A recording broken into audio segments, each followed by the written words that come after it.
Bueno, vamos a iniciar con el tema de hoy, con endocrino 3. Con esto vamos a finalizar lo que es el eje temático número 5, donde vamos a ver lo que es la unidad número 15, las hormonas que regulan el metabolismo del calcio y fósforo. Y después vamos a iniciar con lo que es páncreas endocrino. Vamos a empezar hablando de los huesos. Estos huesos que son tejidos duros, que sufren procesos de mineralización o calcificación, llevado a cabo por diversas células especializadas. Ya vamos a hablar sobre esas células especializadas. Incluyen células vivas y materiales inertes como las sales de calcio y fósforo, además de sustancias orgánicas de la matriz como el colágeno. Dentro de sus funciones vamos a tener lo que son las de sostén, protección, reservorio de calcio y fósforo, que es lo que vamos a hablar hoy. Un tejido conectivo especializado formado por células, sustancia intercelular, donde vamos a tener componentes orgánicos y el componente inorgánico o mineral, donde ese componente orgánico le va a proporcionar lo que es la flexibilidad y elasticidad, y el componente inorgánico mineral, principalmente lo que es el calcio y el fósforo, lo hace duro y rígido, o sea, le da esa rigidez. Fíjense acá, este es el hueso, donde vamos a tener la diáfesis, vamos a tener lo que es el hueso compacto, la cavidad medular, todo lo que es el hueso esponjoso, el cartílago epifisiario, y este es importante, también vamos a hablar qué pasa con este cartílago y lo que es la epífisis. Este calcio en el organismo, aproximadamente es el 1,5% del peso vivo. En el esqueleto vamos a tener un 99%, lo que es plasma y líquido extracelular, menos del 1%, y recuerden que es el tercer catión más abundante de líquido extracelular. Y se va a perder por lo que es la leche, cuando nosotros damos de mamar, el feto. Acuérdense que cuando la mamá está embarazada siempre se recomienda, obviamente, una buena alimentación y obviamente un aporte entre esos de calcio, porque la mamá lo tiene que compartir con el bebé. También lo vamos a perder a través de la orina y de las heces. Vamos a hablar también cómo se pierde. Este calcio plasmático, donde su valor de referencia va entre 8,5 a 10,5 miligramos de decilitro, va a viajar en nuestro organismo de diferentes formas. ¿Cómo va a viajar? Aproximadamente el 40% va a ir ligado a proteínas. La proteína, acuérdense que yo siempre les digo que son grandes, que son macromoléculas. Ya vamos a ver cuando veamos renal, que en el riñón nosotros vamos a tener, más o menos ya hemos venido hablando un poco, también lo que es la clase pasada, pero bueno, nos vamos a meter dentro de dos prácticos de lleno, tres prácticos de lleno en ese tema para que vea cómo funciona ese riñón. Ese riñón tiene una barrera de filtración que no permite el pasaje de ciertas sustancias, sobre todo esas sustancias que son grandes. Háganse cuenta como si es un colador. Entonces, las proteínas que les estoy diciendo yo, que son macromoléculas, por lo cual no van a pasar con facilidad. Y si están unidas a ese calcio, no va a pasar, no va a filtrar y no lo vamos a perder a ese calcio por orina. Por eso dice que es no filtrado por riñón. Y después vamos a tener otro porcentaje donde vamos a tener lo que es libre no iónico, un 12%, y libre iónico, un 48%, que este sí se filtra por riñón. Esto lo podemos encontrar en orina. En este caso puede viajar unido a albúmina, fíjense, no difusible, obviamente porque no filtra por riñón. En este interviene en el intercambio de calcio y mantiene el nivel de calcio. Vamos a hablar de todo eso. Y también después, más adelante, vamos a hablar de lo que es el fósforo, ese fósforo plasmático, que ya vamos a ver cómo se encuentra. En realidad no se dice fósforo, sino fosfato. ¿Y por qué se dice fosfato? Ya vamos a ver cuando entremos en fósforo. El valor de referencia va de 2,5 a 4,5 miligramos por decilitro. Ustedes saben, y yo siempre se lo digo, que cada laboratorio más o menos maneja ciertos rangos, dependiendo, digamos, de la aparatología, dependiendo del reactivo y la marca que utilicen, la técnica, si es manual, si es automatizada. Pero este es el valor que se está manejando en la mayoría de los laboratorios, pero en el teórico se ha dado este valor, por lo cual yo se los digo. El valor que se ha dado en el teórico es de 2,2 a 4,4. Entonces, ustedes, si ven que se les pone como valor de referencia esto, ustedes lo tienen que poner como correcto. Y obviamente ustedes saben, de mañana cuando vean un análisis, este valor es el correcto y es el utilizado. Lo cual también ustedes saben que se tienen que referir al valor de referencia que les marca el laboratorio. donde ese fosfato plasmático puede viajar como iones inorgánicos, como fosfato ácido, eh, unido a lípidos, ésteres orgánicos. Y calcemia, cuando nosotros hablamos de calcemia, ustedes acuérdense que yo siempre cuando les digo calcemia, emia, termina en emia, es a nivel de sangre. Entonces son los niveles de calcio en sangre. Es la concentración de calcio en sangre. Es el resultado neto del equilibrio entre la entrada, o sea, lo que nosotros ingerimos, y la salida de calcio a la corriente sanguínea. Vamos a ver cómo se hace toda esa entrada y esa salida. Y de nuevo le vuelvo a repetir, el valor de referencia es de 8,5 a 10,5 miligramos de decilitro. Esa regulación del calcio, acuérdense que ese calcio cumple muchísimas funciones, ya vamos a ver, porque ustedes tienen que saber que ese calcio que es un ion bivalente, al igual que el fósforo, en el organismo existe, ya vamos a entrar de lleno en eso, pero aproximadamente entre lo que es 1000 y 1200 gramos de calcio, de donde el 99% está en hueso, formando lo que es la hidroxiapatita, junto con el fósforo. Es la principal fuente, la principal reserva de calcio va a estar en los huesos. Y el 1% se va a encontrar fuera del hueso, en los tejidos extraóseos, de los cuales la gran mayoría se va a encontrar en el intracelular, dentro de la célula, almacenado en lo que son los retículos endoplasmáticos, en lo que es el sarcoplasma, en lo que son las mitocondrias, y la menor parte de ese 1% se va a encontrar en el líquido extracelular. Ya vamos a ver todo esto.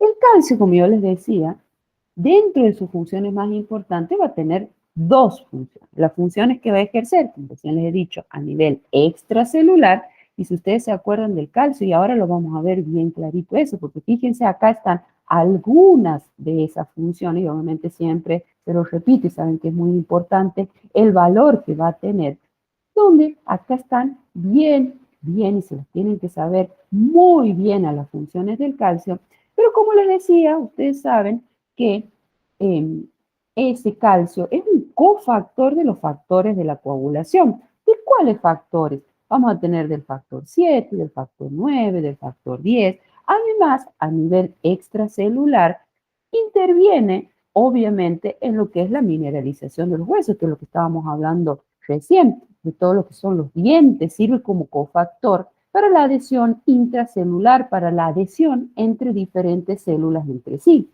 Pero las principales funciones que hay que saber del calcio se dan a nivel intracelular. Tenemos una célula con su núcleo, acuérdense la forma, ustedes ya lo han visto, con su retículo, como les he dicho recién, endoplasmático, sarcoplasmático, mitocondrias. Si se acuerdan que las adecuadas concentraciones a ambos lados de la membrana, eso lo vimos en homeostasis, de diferentes iones, siempre teníamos para mantener ese, digamos, estado de equilibrio en esa membrana, teníamos en ambos lados diferentes concentraciones de iones, como de sodio, de potasio, de calcio, de magnesio, que van a ser importantes para mantener estable a esa membrana, a esa membrana plasmática, que se estabilice y no se desencadene. ¿Qué se iban a desencadenar si se desestabilizaba esos iones de esa entrada o salida? Se iban a desencadenar lo que son los potenciales de acción de manera espontánea. Entonces, cuando se desencadena un potencial de acción, el calcio, que es mucho lo que nosotros tenemos, que tiene mayor concentración en la parte extracelular que en la intracelular, no se confundan con lo que les dije recién, que la mayor parte del calcio que está fuera del hueso se encuentra dentro de la célula, pero está almacenado en el retículo endoplasmático, ya lo hemos visto, en lo que es las mitocondrias. La concentración que existe en el citosol es más baja en relación al extracelular y en relación al contenido de lo que son las organelas. Entonces, cuando se provoca un potencial de acción, el calcio que está en mayor concentración en el extracelular y en las organelas va a ingresar al citosol, sale de sus reservas intracelulares, siguiendo lo que es el gradiente de concentración. Va a salir y se va a ubicar en el citosol. Dentro del citoplasma, el calcio se va a unir a proteínas y va a funcionar como activador de una cascada de señalización intracelular. Algunas proteínas van a tener función enzimática que va a catalizar diferentes tipos de reacciones de activación y de desactivación de otras proteínas. Por ejemplo, otras funciones van a ser que va a intervenir en la señalización intracelular como segundos mensajeros, va a intervenir en el crecimiento y diferenciación celular, va a interferir en el transporte de hormonas o de otras sustancias del intra al extracelular, porque algunas enzimas, algunas proteínas, mejor dicho, van a estimular el transporte de vesículas en el citosol para la expulsión de hormonas, por ejemplo. El calcio va a intervenir obviamente en la transmisión del impulso nervioso, acuérdense. Creo que eso ya se acuerdan ustedes porque ya lo hemos visto. ¿Dónde más va a actuar en el calcio, este calcio? En lo que es la contracción muscular. ¿Se acuerdan de eso? Las funciones de calcio a nivel intracelular son muchísimas, pero las más importantes son todas estas. Lo que es la excitabilidad neuronal y contracción muscular, la estabilización de membranas celulares, la excitabilidad y permeabilidad de las membranas plasmáticas, proliferación celular, actividad enzimática, liberación de hormonas y exocitosis, interviene en la señalización intracelular como segundos mensajeros, transporte de iones a través de la membrana plasmática, entre otros. En la clínica, ¿cuál es la importancia de conocer todo esto? Yo les dije que las adecuadas concentraciones de calcio a nivel intra y extracelular son importantes para mantener estable la membrana plasmática. Situaciones, por ejemplo, tenemos una hipocalcemia, una disminución del calcio. Esa disminución del calcio va a llevar a que a una inestabilidad de la membrana plasmática, haciendo que se desencadene que potenciales de acción de manera espontánea, ingrese ese calcio y se genere la transmisión del impulso nervioso de manera descontrolada.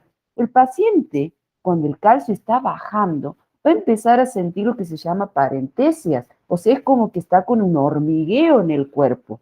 Puede tener dos signos, que uno se llama el signo de Trousseau y el otro se llama el signo de Chesbusque, donde ese signo de Truffaut ocurre cuando la persona tiene hipocalcemia y ustedes se agarran, y espero que se acuerden también de eso porque les he dicho que estudien mucho, cuando ustedes insuflan el manguito del esfingomanómetro en el brazo, aproximadamente a los 20 milímetros de mercurio para arriba de la presión sistólica, se lo dejas 3 minutos y se va a generar lo que es una hipoxia distal. Y eso va a generar exacerbación de las manifestaciones de la hipocalcemia. El paciente tiene una contracción involuntaria de todo lo que es la musculatura del carpio y del metacarpio de las falanges, de todo lo que son las falanges. En cambio, en el signo de Chesbuque, uno va a percutirlo por debajo del área, de todo lo que es el arco cigomático, así, ahí al costadito de lo que es la cara, en el oído, en el cachete, en esa bolita que nosotros tenemos, y se va a desencadenar una musculatura involuntaria de los músculos de la fase de la cara. Hagan de cuenta como que el paciente, ese pacientito guiña el ojo, como si fuese que tiene una media sonrisa. Pero en casos más grandes, el paciente va a tener arritmias cardíacas por aumento del intervalo QT. ¿Se acuerdan lo que era el QT en el electrocardiograma? Va a tener lo que es la tetania, esa hiperexcitabilidad muscular, convulsiones. Ya vamos a ver después todas estas manifestaciones clínicas bien y obviamente distintas patologías. Ya vamos a hablar bien de ello. Este calcio obviamente va a tener una dinámica, también vamos ahora a relacionarlo con el fósforo, porque obviamente siempre se mantienen en equilibrio, de lo cual, como yo recién les he dicho, que obviamente va a depender de lo que nosotros ingeramos. A partir de eso, lo que nosotros ingerimos, obviamente se va a absorber y vamos a ver cómo es esa absorción a nivel intestinal y parte de eso se va a perder, se va a excretar por las heces, también vamos a tener pérdida a través, porque eso acuérdense que parte se iba a filtrar por riñón y parte no se iba a filtrar, dependiendo obviamente cómo iba unido. Si iba unido a proteínas no se iba a filtrar y eso se iba a reabsorber para utilizarse. Y parte también se va a perder por orina. De lo cual eso que se reabsorbe va obviamente a ser utilizado y va a ser utilizado por el hueso, que es el mayor reservorio que nosotros vamos a tener en nuestro organismo. Obviamente ya vamos a ver, vamos a tener lo que es la posición y lo que es la resorción. Vamos a hablar de cada uno de ellos a medida que vayamos avanzando. Y cuando hablamos de ese balance del calcio, que yo les he dicho, obviamente es muy importante lo que nosotros consumimos, de lo cual es nosotros que vamos a tener. Una dieta, nosotros tenemos una dieta adecuada de calcio, contiene aproximadamente lo que son 1000 miligramos. Ahí dice gramos, pero son 1000 miligramos. Esto es lo que hace aproximadamente y lo que vamos a encontrar aproximadamente en un litro de leche. Entonces la persona ingiere el calcio. El calcio va a ingresar y se va a absorber principalmente en el intestino delgado. Fíjense acá, o sea, va a ingresar y se va a absorber, y vamos a ver las distintas partes cuando veamos el digestivo en el práctico que viene. Vamos a tener lo que es el intestino delgado, el yeyunio, el ilio, el duodeno, y en ese orden, más en el yeyunio, después en el ilio y después en el duodeno. O sea, sobre todo vamos a tener absorción a nivel del yeyunio. Esto puede variar según la bibliografía. Ustedes saben que no siempre es igual, pero aproximadamente es así. Pero básicamente se va a absorber en el intestino delgado. Se absorbe también en el estómago y también un poco en el colon, pero es clínicamente eso insignificante. Cuando el calcio está pasando por el intestino, de los 1000 miligramos ingeridos de calcio, el intestino va a absorber más o menos lo que son 400 miligramos, dejando en el intestino 600 miligramos. Se va a absorber y va a dejar 600 miligramos. Pero a lo largo del tránsito intestinal, nosotros tenemos jugos intestinales, ya vamos a ver todos esos jugos intestinales, el intestino secreta más o menos 200 miligramos. Entonces, lo que se secreta en las heces con la materia fetal es más o menos 800 miligramos, aproximadamente. O sea, resumiendo, de estos 1000 miligramos, ¿qué va a pasar? Nosotros ingerimos esos 1000, el intestino va a excretar más o menos 800 miligramos, absorbiendo de manera neta 200 miligramos. Esos 200 miligramos van a viajar a sangre, o sea, por sangre, van a pasar a sangre, y en la sangre, como viaja el calcio, yo como les he dicho que viajaba ese calcio, viaja entre un 45 y un 50% de manera iónica. Acuérdense que eso puede llegar a variar esos porcentajes, o sea, de manera libre. Y es la fracción de calcio que es metabólicamente activa.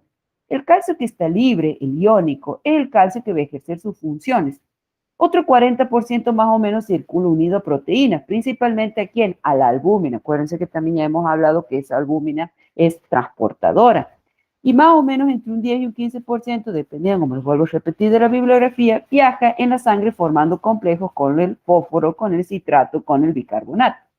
Por ende, el pH modifica el grado de ionización del calcio. Ya vamos a ver por qué ese pH puede modificar la ionización del calcio y del fósforo también, del fosfato. En el plasma, el 40% que circula con la albúmina es de importancia clínica. ¿Por qué va a ser de importancia clínica? Porque va a representar al calcio total. ¿Por qué? Porque es el que nosotros vamos a medir. Porque para ver, por ejemplo, si hay una hipercalcemia o una hipocalcemia, es el calcio iónico, que es el calcio que importa. Pero generalmente lo que se pide, lo que pide el médico y la mayoría de los laboratorios lo hace porque es más barato, es lo que se termina midiendo el calcio total, que es la suma de todos estos calcios que yo les vengo nombrando, o sea, todo lo que es el iónico, no iónico, etc. Entonces, ahora tenemos que saber que, por ejemplo, en situaciones de hipoalbuminemia, a mí me ha disminuido la albúmina. Ustedes saben que la albúmina es la que lo transporta, ese calcio. Por ejemplo, en el síndrome nefrótico, que vamos a ver que es ese síndrome nefrótico, que es una afección a nivel del riñón. Yo les he dicho, obviamente, que ese riñón tiene que estar bien, que tiene una membrana de filtración, pero si yo tengo un síndrome, una afección a nivel renal, obviamente va a estar dañado ese riñón y voy a perder albúmina por orina. No se tiene que encontrar albúmina por orina. Cuando encontramos nos llama la atención porque sabemos que ese riñón está bastante afectado. O, por ejemplo, yo no me estoy alimentando bien, estoy con una desnutrición, tampoco voy a tener niveles altos de albúmina. Todo lo contrario, voy a tener una hipoalbuminemia. O, por ejemplo, en una insuficiencia hepática. Si yo tengo algún problema a nivel hepático, acuérdense quién produce las proteínas, el hígado, por ende, también me va a poder generar una hipoalbuminemia. Todas son situaciones que van a generarme esa hipoalbuminemia. Y esto es importante porque Porque, por ejemplo, por cada 1 gramo decilitro que yo disminuya de esa albúmina, el calcio total me va a disminuir aproximadamente a 0,8 miligramos decilitro.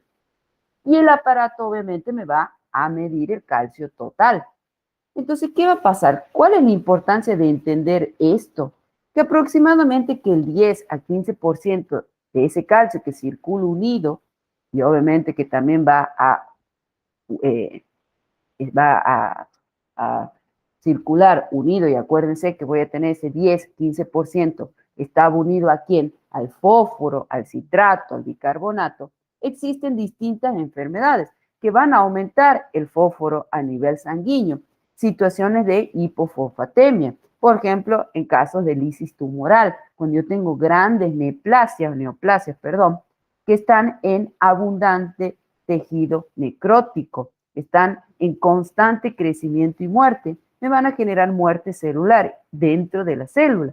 ¿Saben qué tenemos dentro de la célula? Saben que dentro de la célula hay electrolitos. Uno de ellos es el fosfato. Entonces, cuando se destruye la célula, sale el fósforo de la célula y obviamente si sale de la célula va a aumentar ese fósforo. Y el aumento del fósforo se une al calcio, porque acuérdense que ese 10 y 15% viaja unido al calcio. Entonces, eso me va a generar hipocalcemia. Por eso todo es importante saber, por ejemplo, si yo tengo una hipoalbuminemia, si yo tengo una hipofosfatemia. Tienen que relacionar, por eso es importante saber cuánto va a viajar unido, cuánto va a viajar libre y con qué va a viajar. Porque de esa forma ustedes pueden decir, entonces si yo estoy con una hipoalbuminemia, mi pacientito va a tener así el calcio. Si yo estoy en una hipofosfatemia, mi pacientito puede llegar a tener estos niveles. Entonces, si yo tengo un aumento de fosfato, voy a tener una disminución de calcio sérico, por ejemplo. Entonces, es muy importante que ustedes vayan viendo todas esas situaciones que pueden llegar a pasar. Si yo tengo, por ejemplo, un pacientito que ha sido sometido a diálisis, que le pasan anticoagulante, o que ese pacientito, por ejemplo, ha sido transfundido, las bolsas de sangre tienen citrato, que es un anticoagulante. Entonces, todas esas cosas pueden llegar, por ejemplo, el pacientito ustedes lo están transfundiendo y puede llegar a generarle convulsiones, porque va a tener una hipocalcemia al tener, por ejemplo, citrato, bicarbonato. Entonces, todas esas situaciones ustedes las tienen que entender. ¿Por qué? ¿Qué le puede llegar a estar pasando a mi pacientito en ciertas situaciones? Por eso tienen que ver todo el análisis, no decir esto sube, esto baja. Por ejemplo, los iones protones. Ustedes saben que los iones también se van a unir a la albúmina, ya hemos visto todo eso.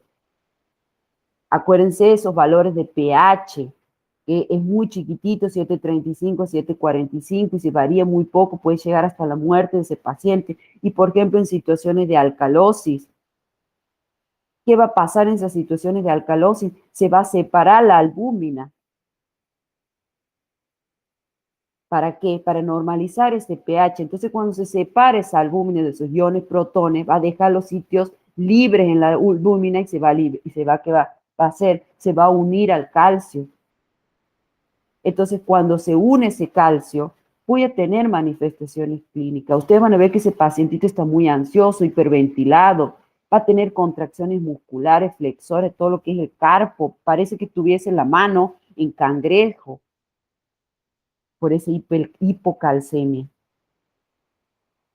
Entonces, todas esas cosas ustedes tienen que ver. Entonces, volviendo a esto, a lo que es cuando ingerimos el balance de calcio, de esos 200 miligramos de calcio que yo le dije que el intestino absorbe de manera neta, el riñón va a eliminar esos 200 miligramos más o menos por día, que son 3 miligramos por kilo, que da entrada aproximadamente a 300, 350 más o menos. Entonces, resumiendo, de los 1000 miligramos, 1200 aproximadamente de calcio que nosotros ingerimos, 800 miligramos van a ser eliminados por las heces en la materia fecal y 200 miligramos acá van a ser absorbidos de manera neta por el intestino, de los cuales esos 200 van a ser eliminados por el riñón. Entonces, dicho de otra forma, el balance del calcio de la dieta es neutro. Pero ¿de qué manera se mantienen las concentraciones normales de calcio en sangre? Que son entre 8,5 a 10,5 miligramos. Más o menos va a depender de qué. Para esto tenemos que hablar del hueso, que está constantemente en intercambio con la sangre. Fíjense, constantemente en intercambio con la sangre. Más o menos, ¿cuánto? 500 miligramos de calcio. Él va a intercambiar, entra y sale del hueso constantemente en condiciones normales, porque es la mayor reserva de calcio del organismo. Puede mantener la homeostasis del calcio en los huesos, puede mantener los niveles de manera adecuada. ¿Qué ocurre cuando el balance de calcio es negativo? O sea, cuando se elimina más de lo que ingiere, yo pierdo más de lo que estoy ingiriendo. Por ejemplo, en el caso de los ancianos no consumen mucho. En vez de 1000, por ejemplo, le ingresa 500. Entonces el hueso, este hueso se va a empezar a desmineralizar. Va a empezar a, obviamente, a tener niveles bajos de calcio. Ese hueso va a poder mantener en cierto tiempo esa homeostasis, pero a medida que va pasando el tiempo y ese pacientito no ingiere calcio y pierde más de lo que ingiere, el hueso se va a empezar a cada vez más desmineralizarse. ¿Por qué? Porque no va a haber con qué reponer el calcio óseo y va a empezar a sufrir osteoporosis, que lo va a llevar a fracturas. Por eso los pacientitos, los viejitos, les pasa eso. Fíjense acá, obviamente el calcio iónico, bivalente y el fosfato ingresa por la alimentación en el intestino. Parte se va a perder por ese, ¿cuánto? 800. Parte se va a reabsorber de ese calcio y ese fosfato, obviamente a nivel de líquido extracelular. Parte va a ser utilizado por este hueso que constantemente va a estar en intercambio con todo lo que es la sangre y obviamente parte también va a pasar al riñón. Lo que va a pasar al riñón y parte se va a perder por orina, el que obviamente no va a estar unido a proteínas, y parte se va a reabsorber y va a ser reutilizado y obviamente va a ser reutilizado. Bien clarito eso. Y fíjense acá, del cual esto es muy importante porque ustedes lo tienen que entender, cómo va a suceder todo esto, qué va a pasar acá. Porque si nosotros vemos una imagen microscópica del intestino, acá obviamente no vamos a entrar muy en detalle porque no es importante, pero ustedes obviamente saben que el intestino va a tener sus células, que son los enterocitos. Vamos a tener lo que es la luz intestinal, entonces vamos a tener lo que son las microvellosidades. Vamos a ver la clase que viene porque es muy importante esas microvellosidades. Y vamos a tener obviamente un capilar con todo lo que es el espacio intersticial en el intestino. El calcio se va a absorber de dos maneras en este intestino. La primera es de manera paracelular. Y es muy importante que nosotros entendamos esto. Ahora vamos a hablar de varias cosas, vamos a entrar en varios detalles de los cuales es importante que ustedes terminen entendiendo. Por eso yo les explico todo y después van a empezar a interrelacionar. Sobre todo ya van a ver cuando veamos el riñón, van a volver de cierta forma, nada más que no se los doy ahí, que estaría bueno que se los dé ahí, pero bueno, ahora estamos viendo calcio, yo necesito que ustedes vean cómo se va a reabsorber en las distintas partes, etcétera. También van a relacionar con otros temas que ya hemos visto. Entonces, como yo les decía que este calcio se va a absorber de dos maneras, una va a ser de manera paracelular, donde en esa paracelular es de manera pasiva. ¿Cómo va a ser eso? Obviamente siguiendo simplemente un gradiente de concentración. Mientras más calcio comemos, más vamos a absorber. El calcio va a pasar de manera pasiva, siguiendo un gradiente de concentración. Esto es permitido gracias a la vitamina D. Ya vamos a ver qué es la vitamina D, que estimula la síntesis de algunas proteínas, que aumenta la permeabilidad de las uniones estrechas. La vitamina D, el calcitriol, ya vamos a hablar de cada uno de ellos, que sería la forma más metabólicamente activa de la vitamina D. Cuando le dicen calcitriol, forma metabólicamente activa de la vitamina D. Y también la otra forma de entrada de calcio a la sangre a través del enterocito, esas células que yo les digo que tiene todo lo que es el intestino, que es la vía transcelular, o sea, una es paracelular y otra es transcelular, que es un poco más difícil de entender. ¿Por qué?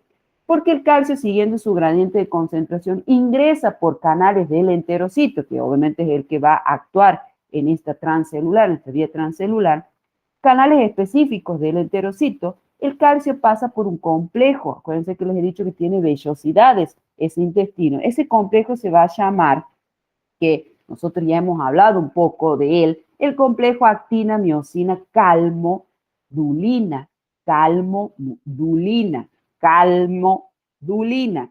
El calcio va siguiendo su gradiente de concentración a través de este complejo. Y cuando llega a la parte más basal de ese enterocito, de esa célula, es como que queda preso ahí, va a quedar atrapado, atascado.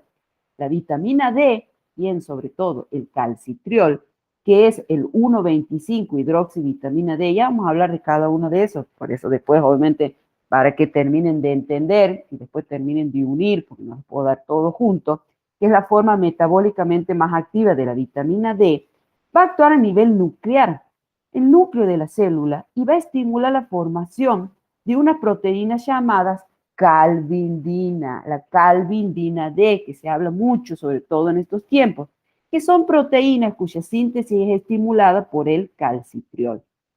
Proteínas cuya síntesis es estimulada por el calcitriol. Esas calvindinas van a ser estimuladas por el calcitriol, que se van a unir al complejo calcio-calmodulina y lo va a separar de las microvellosidades, que es como que había ahí quedado atrapado.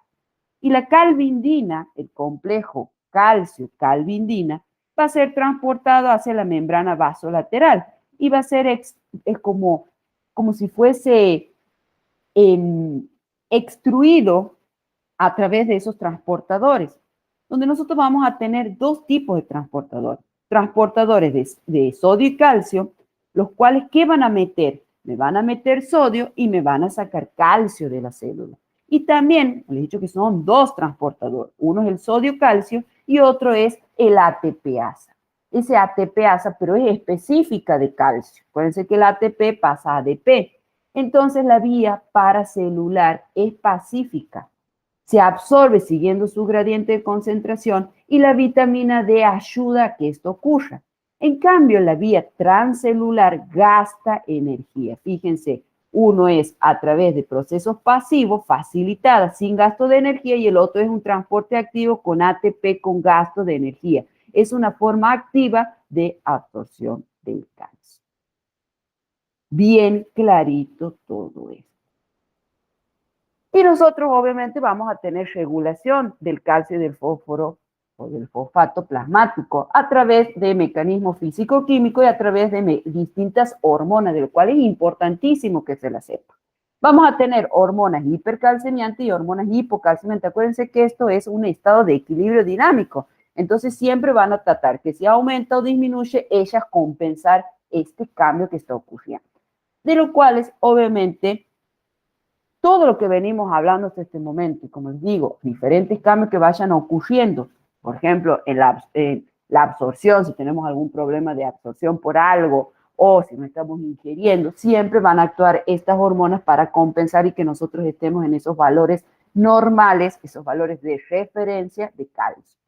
¿Quiénes van a intervenir? Van a intervenir tres hormonas fundamentalmente. Hay otras, ya vamos a hablar cuáles. La paratormona, la vitamina D, que son principalmente hormonas que intervienen en regulación entre el intestino, el riñón y el hueso, donde la paratormona es una hormona secretada por las glándulas paratiroides, por lo que son las células principales. Es la principal hormona encargada de proteger al organismo en estado de hipocalcemia, tratando obviamente siempre de restaurar la calcemia a estados normales. Vamos a tener lo que es la vitamina D y la calcitonina. Esa calcitonina, ya la hemos hablado un poco, van a ser secretadas por las células de las glándulas tiroides, por las parafoliculares. ¿Y por qué es importante que entiendan todo esto? Porque en el caso, como les he dicho, si yo tengo una hipercalcemia, o sea, un aumento de calcio sérico, o está viniendo del intestino, o está viniendo del hueso, o está viniendo del riñón. Todas esas son causas de hipercalcemia, de hiper, ¿no?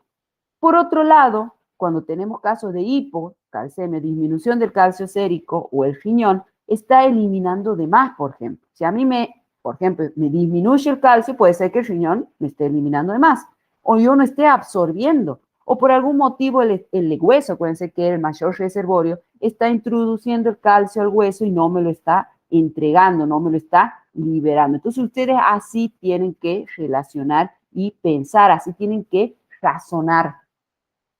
Entonces, las hormonas que participan en la homeostasis de calcio y fósforo, como les he dicho, vamos a tener lo que es la paratormona, la calcitonina, el colecalciferol, que es la vitamina D, ya vamos a ver obviamente cómo va a actuar, y también vamos a tener otras hormonas de acción, pero de acción indirecta, como los estrógenos, la hormona de crecimiento, la prolactina, lo que es el lactógeno placentario, todo lo que es la T4, el glucagón, todo lo que es obviamente la hormona, la gonadotrofina, todo va a actuar de cierta forma. Ya vamos a ver cómo actúa cada una de ellas.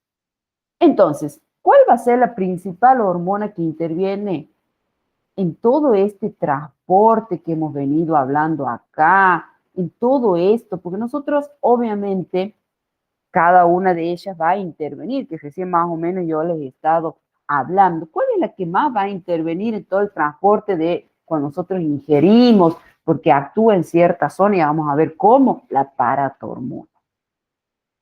Esta paratormona que va a intervenir en el transporte. ¿Por qué? Porque va a estimular la formación de calcitriol en el riñón.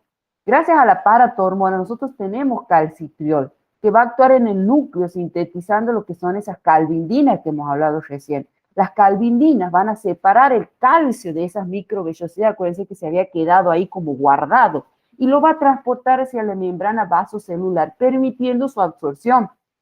Entonces, es la manera que el calcio se absorbe en el intestino, principalmente, acuérdense, en el intestino delgado. ¿Y cuál es la importancia de esto? Por ejemplo, yo tengo situaciones de que me disminuye la paratormona. Ya vamos a hablar de ello, obviamente. Por ejemplo, en la destrucción de la glándula paratiroides por enfermedad autoinmune o por tumores. Entonces, ¿qué va a pasar? Nosotros no vamos a formar vitamina D, no vamos a absorber el calcio y por ende vamos a tener un estado de hipocalcemia. Entonces, la paratormona, si a mí me disminuye, lleva una hipocalcemia. Entonces, así tienen que razonar todo. Y si disminuye la vitamina D por varias causas, por ejemplo, no ingiere la persona suficiente vitamina D, ya vamos a ver cómo se absorbe esa vitamina D, o porque no tiene una adecuada exposición al sol, también ya lo vamos a explicar, como ocurre, por ejemplo, en los ancianos o ahora que hemos estado con toda esta época del COVID, que hemos estado muy guardados, o porque tiene una mala absorción de vitamina D por enfermedades hepatobiliares, por pancreatitis, cualquiera de esas cosas me puede disminuir la absorción de la vitamina D, o una enfermedad renal crónica, todo eso me puede llevar a una hipocalcemia. Entonces, ¿qué puede llegar a pasar? Obviamente que en situaciones de mala absorción, por ejemplo, a mí se me destruyen las vellosidades. ¿Qué patología me lleva a mí a destruir las vellosidades? Que ahora muchas veces decimos, ay, yo no puedo comer esto con harina. ¿Cuáles? Las enfermedades celíacas o alguna patología, por ejemplo, parasitaria, si yo tengo una parasitosis. Todo eso me puede generar situaciones de hipocalcemia. Entonces, es muy importante todo lo que es, obviamente, el actuar de esas hormonas, que van a actuar, obviamente, a nivel intestinal, pero también van a actuar, como les he dicho, a nivel renal. Porque a nivel renal también se va a reabsorber el calcio, que es lo que les explicó recién. Porque, ¿qué pasaba? Porque nosotros en este riñoncito, acá, nosotros en este riñón, que he dicho que parte se va a reabsorber y parte se va a eliminar por orina, obviamente eso va a depender cómo viene o cómo es transportado ese calcio, nosotros vamos a tener en este riñoncito, ya lo vamos a ver bien cómo actúa, obviamente no tengo una imagen acá, perdón, ¿qué vamos a tener? Obviamente en ese riñoncito, nosotros vamos a tener lo que es el nefrón, ya hemos hablado más o menos, pero lo vamos a meter y muy lleno y es muy importante que lo sepa cuando veamos renal. Vamos a tener el glomérulo, vamos a tener la parte urinaria, vamos a tener todos los túbulos, el contorneado proximal, donde ocurre el 60, entre el 65 y el 70%, dependiendo de la bibliografía, de la absorción del calcio filtrado. Entre el 65 y el 70% ocurre en el tubo del contorneado proximal. Ahí se va a absorber ese porcentaje, 65-70%. Le dije que el calcio es más o menos, aproximadamente, ¿cuánto? 10 gramos al día, de lo cual el 99% se reabsorbe, de lo cual entre el 65 y el 70% lo hace en el túbulo proximal. En el asa de Henle, en la parte fina, no ocurre absorción de calcio. En la parte fina, en la parte gruesa, sí. ¿Cuánto? Más o menos entre un 15 y un 20%, aproximadamente. Y en el túbulo contorneado distal, en el tubo colector, se reabsorbe más o menos el 10% de calcio filtrado. En los tres segmentos, ¿quién va a actuar? La paratormona. Acuérdense que mucho que es importante. Pero en el mayor sitio de regulación hormonal, en el riñón, ¿a dónde? En el túbulo contorneado distal. Ahí va a actuar sobre todo lo que es la parte hormonal. La paratormona en las células del túbulo contorneado proximal va a estimular a quien, a una enzima que es muy importante. Esa enzima es la 1-alfa hidroxilasa. Y esta lo que hace es transformar a la 25-hidroxivitamina D a calcidiol. Bien clarito, que esa enzima, la 1-alfa hidroxilasa, es la que va a transformar al 25-hidroxivitamina D o calcidiol, la va a transformar ¿en qué? En 1,25-hidrovitamina D o calcitriol. O sea, va a pasar de calcidiol a calcitriol, de 25-hidroxivitamina D a 1,25-hidrovitamina D. Gracias a quién? A esa enzima, la 1-alfa hidroxilasa, va a producir que se haga ese cambio de calcidiol a calcitriol. La paratormona es importante para estimular a la enzima. O sea, gracias a la paratormona, esa paratormona va a estimular a la 1-alfa hidroxilasa y por ende va a pasar de calcidiol a calcitriol. Va a pasar de 25-hidroxivitamina D a 1,25-hidrovitamina D. ¿Por qué? Porque es importantísimo que la vitamina D se transforme, la vitamina D, en calcitriol, porque el calcitriol es la molécula metabólicamente más activa, la cual va a actuar en el intestino. Clarísimo eso. Entonces, para absorber el calcio directamente, ¿dónde? En el nefrón. El principal sitio de acción para la paratormona es en el túbulo contorneado distal. Acuérdense que en el distal era donde va a actuar toda la parte hormonal. Bien clarito todo eso. Obviamente que va a actuar, qué sucede en cada uno de sus segmentos. En el túbulo contorneado proximal vamos a tener lo que son las células epiteliales, vamos a tener lo que es la luz tubular por donde va el ultrafiltrado y también tenemos lo que es un capilar peritubular en el intersticio, en el túbulo contorneado proximal. Ahí, ¿qué va a pasar? Se va a estimular la salida de fosfato, es decir, disminuye la reabsorción de fosfato a nivel del túbulo contorneado proximal, por lo que disminuye el fósforo sérico. Entonces, ¿qué va a pasar? La forma más importante de reabsorción de calcio es por la vía paracelular. ¿De qué manera? Acuérdense que es pasiva, fíjense, pasiva. Estando disuelto junto con el agua, obviamente, acuérdense, ¿quién va siempre agarradito del agua? El sodio. Y esto es de gran importancia porque es muy importante de la parte clínica como para el tratamiento, porque de manera pasiva el calcio es reabsorbido siguiendo al sodio y el agua. Ustedes van a ver, el sodio y el agua siempre van juntitos, acuérdense que siempre les digo. ¿Y quién se va a unir también el calcio? ¿En qué situaciones el riñón va a reabsorber de manera rápida, de manera ávida, de manera más importante el sodio y el agua? En situaciones, por ejemplo, que ustedes tengan una hipovolemia. Si a mí me disminuye la volemia, ¿qué va a pasar? Y me va a disminuir también la presión sanguínea arterial. Van a aumentar la absorción de agua. ¿Por qué? Porque yo voy a querer que esa hipovolemia aumente. Y por ende, si absorbo agua, ¿qué absorbo? Sodio. ¿En dónde? En el túbulo contorneado proximal. ¿Por medio de qué mecanismo? Ya lo hemos recontra remil visto. ¿Cuál es el mecanismo que va a actuar? El mecanismo renina-angiotensina-aldosterona. Toda situación que genere reabsorción de agua y sodio a nivel del túbulo contorneado proximal me va a generar también reabsorción de calcio. ¿Y cuál es la importancia clínica de esto? Si yo tengo hipercalcemia, aumento de calcio, el calcio me va a generar una deshidratación por varios motivos. Me va a generar vómito, me va a generar poliuria. Ya vamos a ver qué es la poliuria cuando veamos diabetes. Ese pacientito orina mucho. ¿Y por qué me genera poliuria? Porque el calcio, ese calcio, a nivel del nefrón, a nivel renal, genera diabetes insípida. ¿Por inhibición de quién? Se me va a inhibir la hormona, la antidiurética, y me va a generar que no se pueda reabsorber agua. Acuérdense lo que hacía la antidiurética. Por lo tanto, va a generar una situación de diabetes insípida. Poliuria me va a generar. También un aumento de calcio genera disminución de qué? De todo lo que es la sensibilidad, todo lo que yo sienta. Va a hacer que el paciente no pueda tomar agua. Y todo eso me va a generar esa hipovolemia, que a su vez, ¿qué va a hacer? Como les dije antes, la hipovolemia me va a generar la reabsorción de sodio y el agua, y la reabsorción de sodio y agua genera mayor aumento de calcio.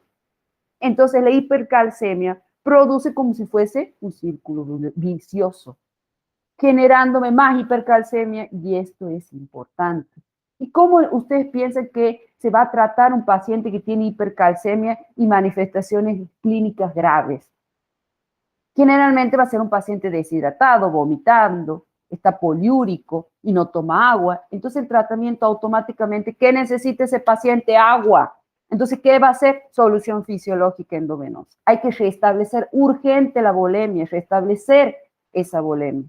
La presión sanguínea arterial para que el paciente deje de realizar el mecanismo de arrastre de sodio, de agua y de calcio en el riñón. Entonces, si nosotros seguimos cómo se reabsorbe el calcio de manera renal, como les he dicho yo, de manera pasiva, y también lo hace de manera activa, acá bien clarito está, donde el calcio sigue el gradiente de concentración, va a entrar por los canales específicos a la célula y va a ser transportado ¿a dónde? Va a ser transportado a la membrana vasocelular por el citosol, y en la membrana vasocelular va a ser intercambiado por sodio. El sodio entra por un contratransporte, el sodio entra y sale calcio, y por ATPase, acuérdense que les he dicho que eran dos los transportadores, y van a provocar la salida de calcio, y de esa manera va a ser reabsorbida la sangre, gastando ¿qué? ATP, gastando ATP. Entonces la manera transcelular es un mecanismo activo de reabsorción de sodio, y de esa manera el calcio es reabsorbido en el túbulo contorneado proximal. Obviamente que hay diuréticos, por ejemplo el manitol, que va a actuar a nivel del túbulo contorneado proximal generando hipocalcemia. Todo eso después lo van a ver en fármaco, lo van a ver en semio. En el asa de Henle, la parte más gruesa, recuerden que la parte fina no absorbe calcio. En la parte fina, en la delgada, en la descendente. En cambio, en la gruesa, en la ascendente, también se va a producir absorción de calcio de manera paracelular o pasiva. Pero para entender cómo se absorbe de manera pasiva, ¿aquí qué debemos hacer? Entender cómo se absorbe de manera activa, de manera transcelular primero.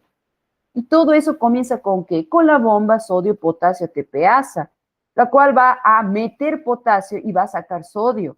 La bomba sodio-potasio ATPasa, que está en la membrana vasocelular, acuérdense que es la puertita que va a estar abriéndose para que se intercambie eso. Va a estar en esa membrana vasocelular de la célula tubular. Al sacar sodio va a disminuir la concentración de sodio intracelular. Y al disminuirme la concentración de sodio intracelular va a favorecer la entrada de sodio, potasio y dos cloros.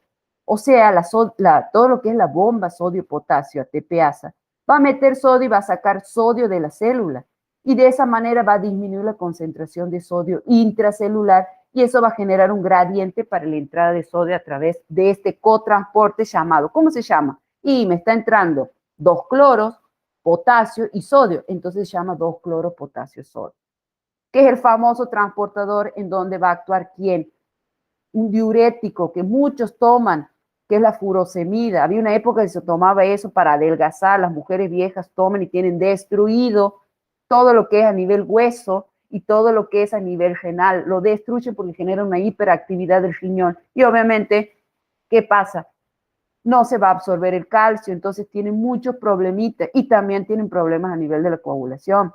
Entonces la energía, el gradiente creado por la disminución de sodio intracelular hace que el sodio, y junto con el sodio, el potasio y el cloro, utilizando la energía del sodio, entran a la célula. El cloro va a salir por un canal específico. El potasio va a recircular. El potasio desde el intracelular por otro canal va a volver hacia la luz tubular a través de un canal que se llama Schonk, que es un canal específico para el potasio. Vuelve a salir el potasio, entonces la salida del potasio, el retorno del potasio hacia la luz tubular, va a generar que en la luz tubular haya muchas cargas positivas. El potasio tiene mucha carga positiva, tiene carga positiva. Entonces, si a mí me está saliendo ese potasio, la cantidad de cargas positivas ahí sumadas a las del sodio, que también tiene cargas positivas, y sumadas a las de calcio, que también tiene cargas positivas, me va a generar un gradiente eléctrico, una diferencia de carga, que va a hacer que todo en la luz tubular sea mucho más positivo que en la parte intestinal, que es mucho más negativa. Acá debe tener mucha más carga positiva, acá negativa. Y eso va a generar un gradiente eléctrico que favorece la reabsorción paracelular del calcio. Solo que junto con el calcio, ¿quién se reabsorbía también? El sodio, el magnesio por vía paracelular. Pero esto no termina aquí, esto es muy importante porque existe un canal en la membrana vasocelular cerca del intersticio, que es un canal llamado canal sensible al calcio. Y este canal o esta proteína va a ser estimulada por el aumento de calcio sérico. Entonces, si yo tengo un aumento de calcio sérico, va a estimular al área, a este canal sensible al calcio, y ese canal va a generar una serie de señales intracelulares y va a hacer que la célula sintetice lo que se llama claudinas. Esas claudinas, que son proteínas que van a estrechar, van a hacer como que todas estas partecitas como que se cierren, van a ser como esas uniones intracelulares y va a impedir que obviamente entre el calcio. O sea, el calcio, el aumento del calcio sérico va a estimular estos canales, a estas proteínas sensibles al calcio, los cuales van a estimular la síntesis de esas claudinas específicas que van a estrechar las uniones intracelulares y van a impedir la entrada de calcio. ¿Y por qué va a impedir? Y porque yo estoy teniendo mucho calcio sérico y no quiero más calcio. Y esto tiene una importancia farmacológica, ya lo van a ver todo esto en fármaco. Porque en situaciones de hipercalcemia, aumento de calcio, se va a utilizar uno de los fármacos que son los más utilizados, uno que se llama Cinacalcet, calcet de calcio, Cinacalcet, que es una molécula muy parecida al calcio, lo cual se va a unir al receptor sensible al calcio y va a impedir la absorción del calcio en el asa de Henle. Esta droga se utiliza, por ejemplo, en hiperparatiroidismo, donde tenemos hipercalcemia.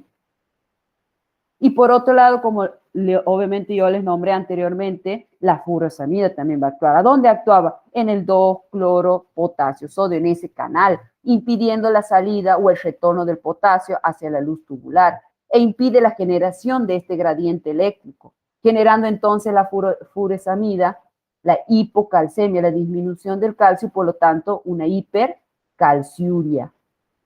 ¿Por qué? Hipercalciuria, uria, orina, todo lo que yo voy a eliminar por orina. Entonces, de esa forma yo orino, me disminuye el calcio en sangre, baja una hipocalcemia y obviamente si lo estoy eliminando por orina, en la orina voy a tener una hipercalciuria. Hay un síndrome que se llama el síndrome de Bartter, que tiene una base genética, donde en ese canal que yo les nombro, el 2-cloro-sodio-potasio, no funciona. Está constantemente inhibido. Entonces el paciente que tiene una clínica como que está tomando constantemente furosemida. Va a tener poliuria, va a tener tendencia a la hipotensión, a la hipocalcemia, a la hipocalciuria, a la hipomagnesemia, a la alcalosis metabólica. Vamos a ver cada una de esas cosas. ¿Y qué pasa a nivel del túbulo contorneado distal, que era el otro de los túbulos?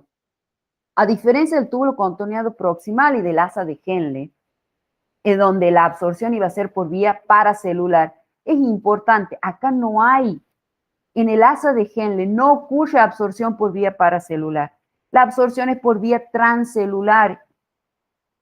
Importante que la paratormona es en el túbulo distal donde actúa con mayor importancia, eso acuérdense bien, con más fuerza, y ella también actúa en el asa de Henle y en el túbulo proximal, sintetizando canales y bombas para la absorción de sodio, pero en el túbulo contorneado distal es donde actúa con mayor fuerza. Lo que les dije, el túbulo contorneado distal se absorbe más o menos entre un 10% del calcio filtrado, pero por más que sea el 10, la paratormona va a ser la que ese 10% aumento disminuye.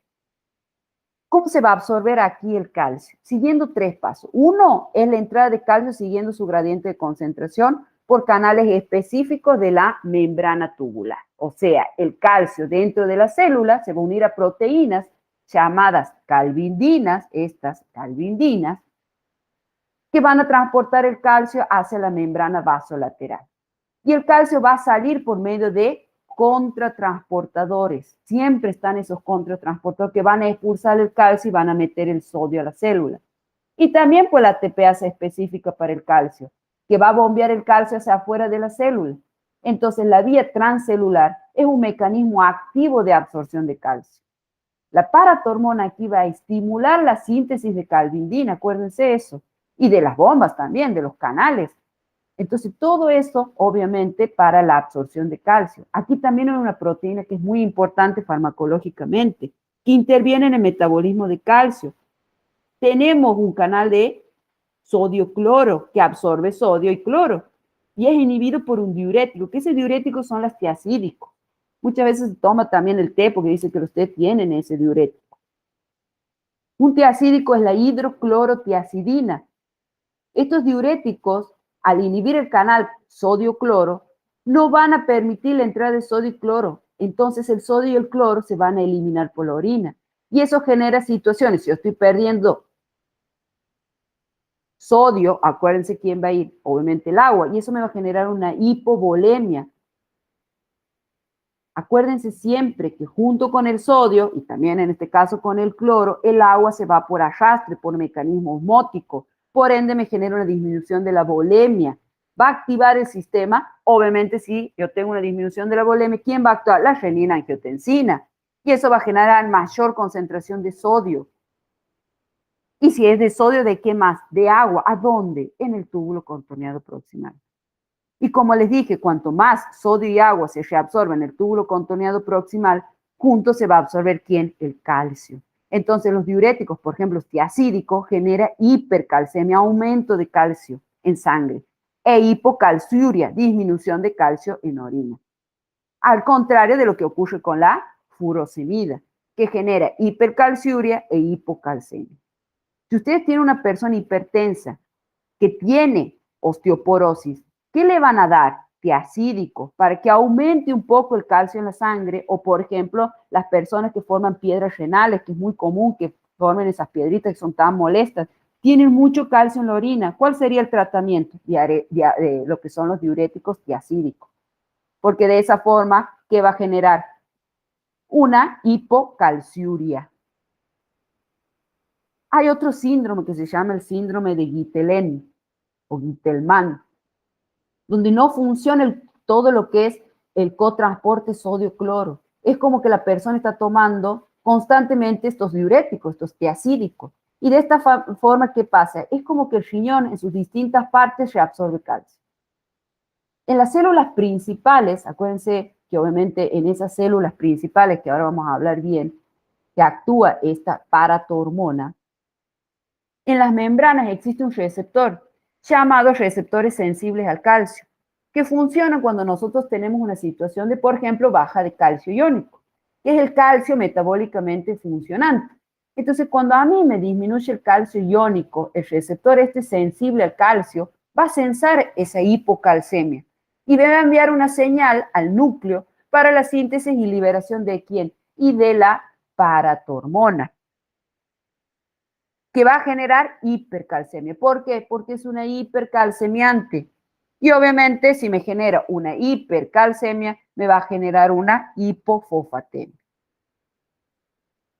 Y la PTH genera hipercalcemia por estímulo de la reabsorción ósea, por estímulo renal de reabsorción renal.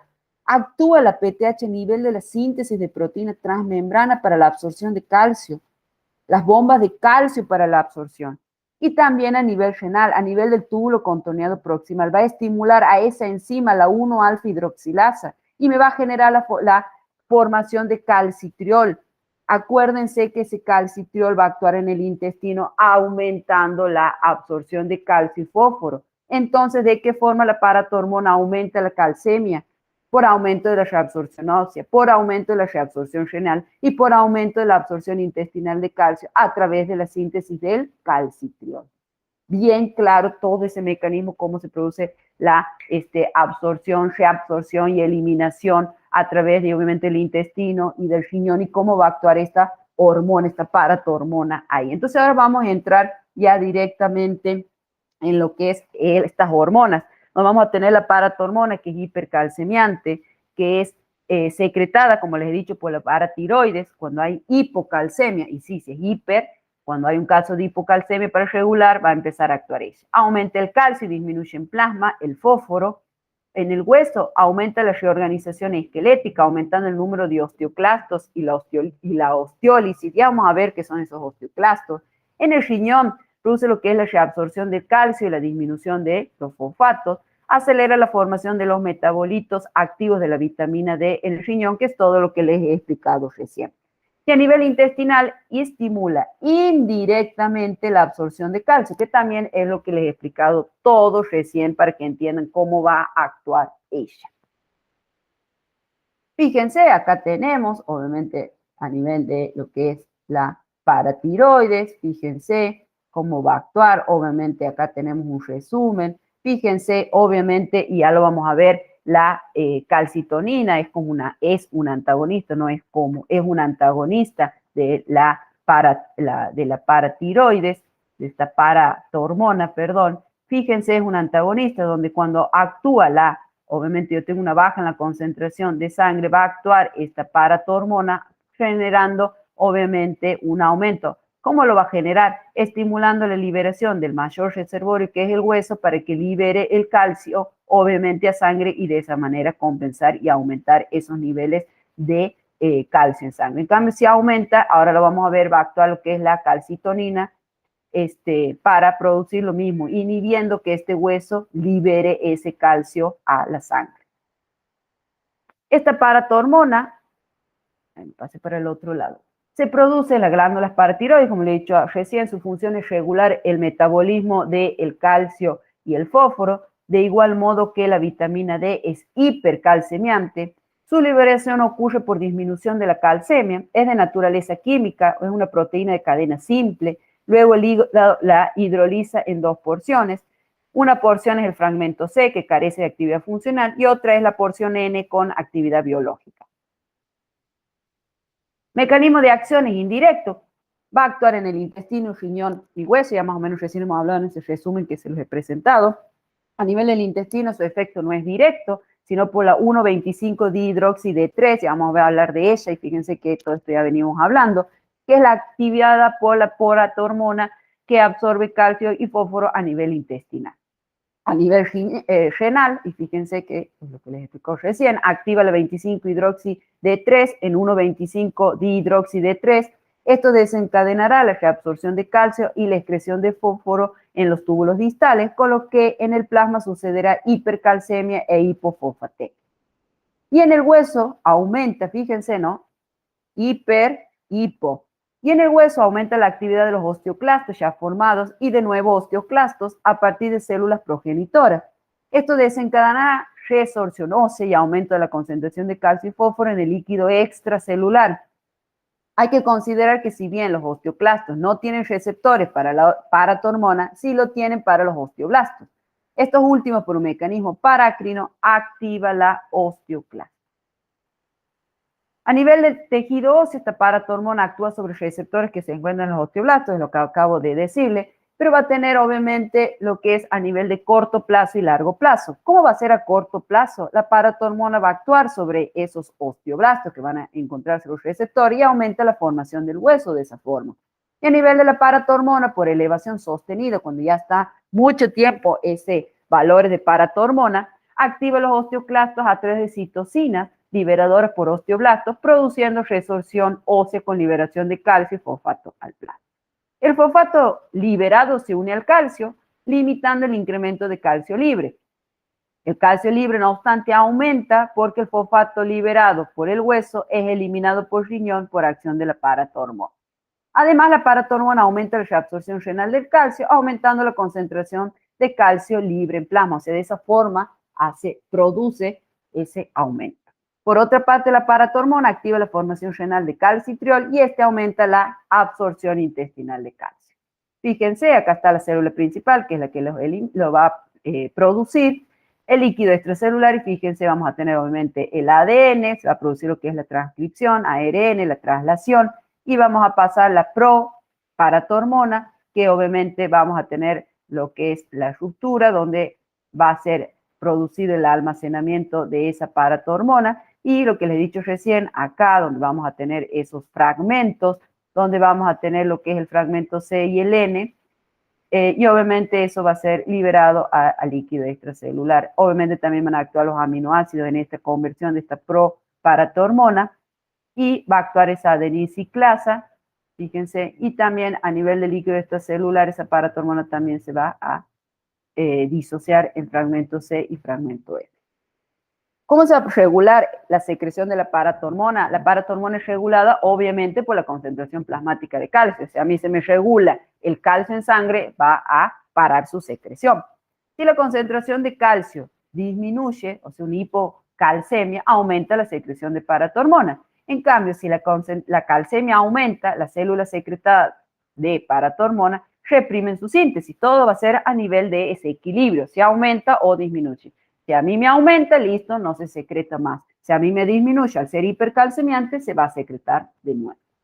También, y ojo con esto, y bien clarito esto, si yo tengo una hipomagnesemia, o sea, a mí me disminuye el magnesio en sangre, va a estimular también la secreción de la paratormona. Y si yo tengo una hiperfosfatemia, a mí me está aumentando todo lo que es la fosfatemia a nivel de sangre, digamos, estimula la secreción de la paratormona. Bien clarito esta diferencia. Y vamos a hablar del calcitriol. Yo les he dicho que es el metabolito activo de la vitamina D, que también lo pueden encontrar como colecalciferol. Va a tener funciones. ¿Cuáles van a ser sus funciones? También es aumentar la calcemia y la fosfatemia. Ojo con eso. Aumenta la calcemia y la fosfatemia para depositar calcio y fósforo en el tejido óseo de nueva formación. Todo ese tejido que se está formando. Esta vitamina D, que ahora la vamos a ver en detalle, el colecalciferol, que obviamente nosotros lo vamos a obtener a través de la dieta y también sintetizado en la piel a partir del colesterol en presencia de radiación ultravioleta. Y vamos a hablar bien en detalle porque es muy importante que ustedes lo sepan. A nivel del hígado, donde ahí se va a sufrir esa vitamina D, la primera hidroxilación, se llama 25-hidroxicolecalciferol. Después, cuando pasa al riñón, donde ahí va a sufrir su segunda hidroxilación, pasa a llamarse 1,25-dihidroxicolecalciferol o calcitriol, que es lo que recién les he explicado también. También sintetiza una forma inactiva del 24-25-dihidroxicolecalciferol. ¿Qué funciones tiene este calcitriol? Aumenta la calcemia, como les he dicho recién, aumenta la fosfatemia, favorece, obviamente, porque ¿qué les he dicho yo aquí? Que se deposita en el nuevo tejido óseo que se está formando. Por ende, va a favorecer la mineralización del tejido óseo.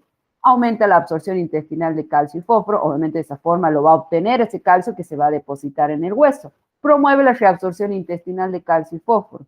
En huesos, si bien su efecto consiste en aumentar la acción de los osteoclastos y en consecuencia la resorción ósea, el calcio liberado es utilizado para formar ese nuevo hueso, ese hueso en formación. El calcitriol permite remodelación del tejido óseo y promueve la osificación. ¿Cómo se regula este calcio? Ustedes siempre tienen que pensar qué hace, si es hipercalcemiante, hipocalcemiante, y en función a eso se va a regular. Porque siempre, acuérdense, vamos a querer volver a ese estado de homeostasis. El riñón produce la formación activa de la vitamina D en situaciones de hipocalcemia. Si la calcemia es normal, el riñón produce 24-25-dihidroxicolecalciferol, que yo les he dicho que es inactivo. Cuando ya está normalizado, produce de tal forma que no se vaya ni para un lado ni para el otro. La paratormona regula la producción de calcitriol, que ya lo hemos hablado también. Factores de crecimiento fibroblástico 23, este factor de crecimiento fibroblástico 23 inhibe la producción de calcitriol. Entonces, cuando hay este factor, va a inhibir que se produzca ese calcitriol. Y ojo con esto, la prolactina estimula la producción del calcitriol, dando la capacidad al organismo para absorber calcio de la dieta. ¿Pero cuándo? En el embarazo y la lactancia, porque yo voy a necesitar y voy a consumir mucho calcio, porque como les he dicho recién, la mamá tiene que, cuando está embarazada, compartir con su bebé su calcio. Y también, obviamente, cuando da de mamar, la va a perder a través de la leche. Entonces, obviamente, en ese caso va a actuar esa prolactina estimulando al calcitriol para que aumente los niveles de calcio y obviamente se absorba. La hormona dependiente, obviamente el factor de crecimiento fibroso, es dependiente de la proteína cloto. Si nosotros realizamos lo que es una inyección de esta paratormo durante 5 horas, fíjense cómo ese calcio aumenta y después se mantiene estable y obviamente el fósforo al revés. Después tiende a aumentar un poquito, pero siempre en horas se mantiene estable. Me tomo un poquito más. Déficit de paratormona. ¿Qué pasa si yo tengo un déficit? No está actuando mi paratormona. Obviamente, disminuye la calcemia. Los osteoclastos van a estar inactivos. Aumento de la excitabilidad del sistema nervioso central y periférico, porque las fibras nerviosas se despolarizan fácilmente por disminución de los niveles de calcio, que es todo lo que les he explicado al principio, y aumento del ingreso de sodio, llevando al individuo un cuadro de tetania. Acuérdense que les he explicado todas las funciones de ese calcio. Entonces, si yo no estoy teniendo calcio, obviamente me va a generar todo eso. Los músculos de la laringe, que son los más sensibles que nosotros tenemos, no permiten la entrada del aire. ¿A dónde? A los pulmones. Por ende, ¿qué pasa? Ese pacientito puede llegar a morir por asfixia. Puede observarse en pacientes con insuficiencia renal, no está funcionando el riñón, obviamente. Falla todo lo que es la activación de la vitamina D3, que ocurre a nivel renal, todo en el parénquima renal, que conduce a la absorción ineficaz de calcio en el intestino y a la liberación secundaria de paratormona en un intento compensatorio por mantener las concentraciones normales de calcio. Fíjense, todo ya está aquí relacionado con lo que les he explicado, por eso es importante que sepan cómo actuaba y cómo es la absorción en los distintos niveles del riñón y del intestino. Signos y síntomas en relación con la hipocalcemia y la hipofosforemia, obviamente que va a generar. Si yo tengo un exceso de paratormona, todo lo contrario. Si es hipercalcemiante y estoy teniendo mucha paratormona, voy a tener mucho calcio y obviamente una hipercalcemia y una hipofosfatemia. Los osteoclastos van a estar activos. Acuérdense que estos osteoclastos tienen receptores para la paratormona.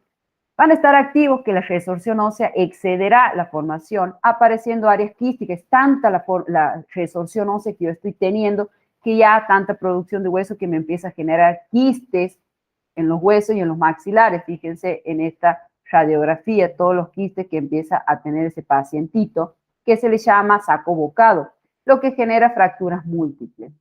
Y a nivel del sistema nervioso, la actividad estará disminuida con debilidad muscular.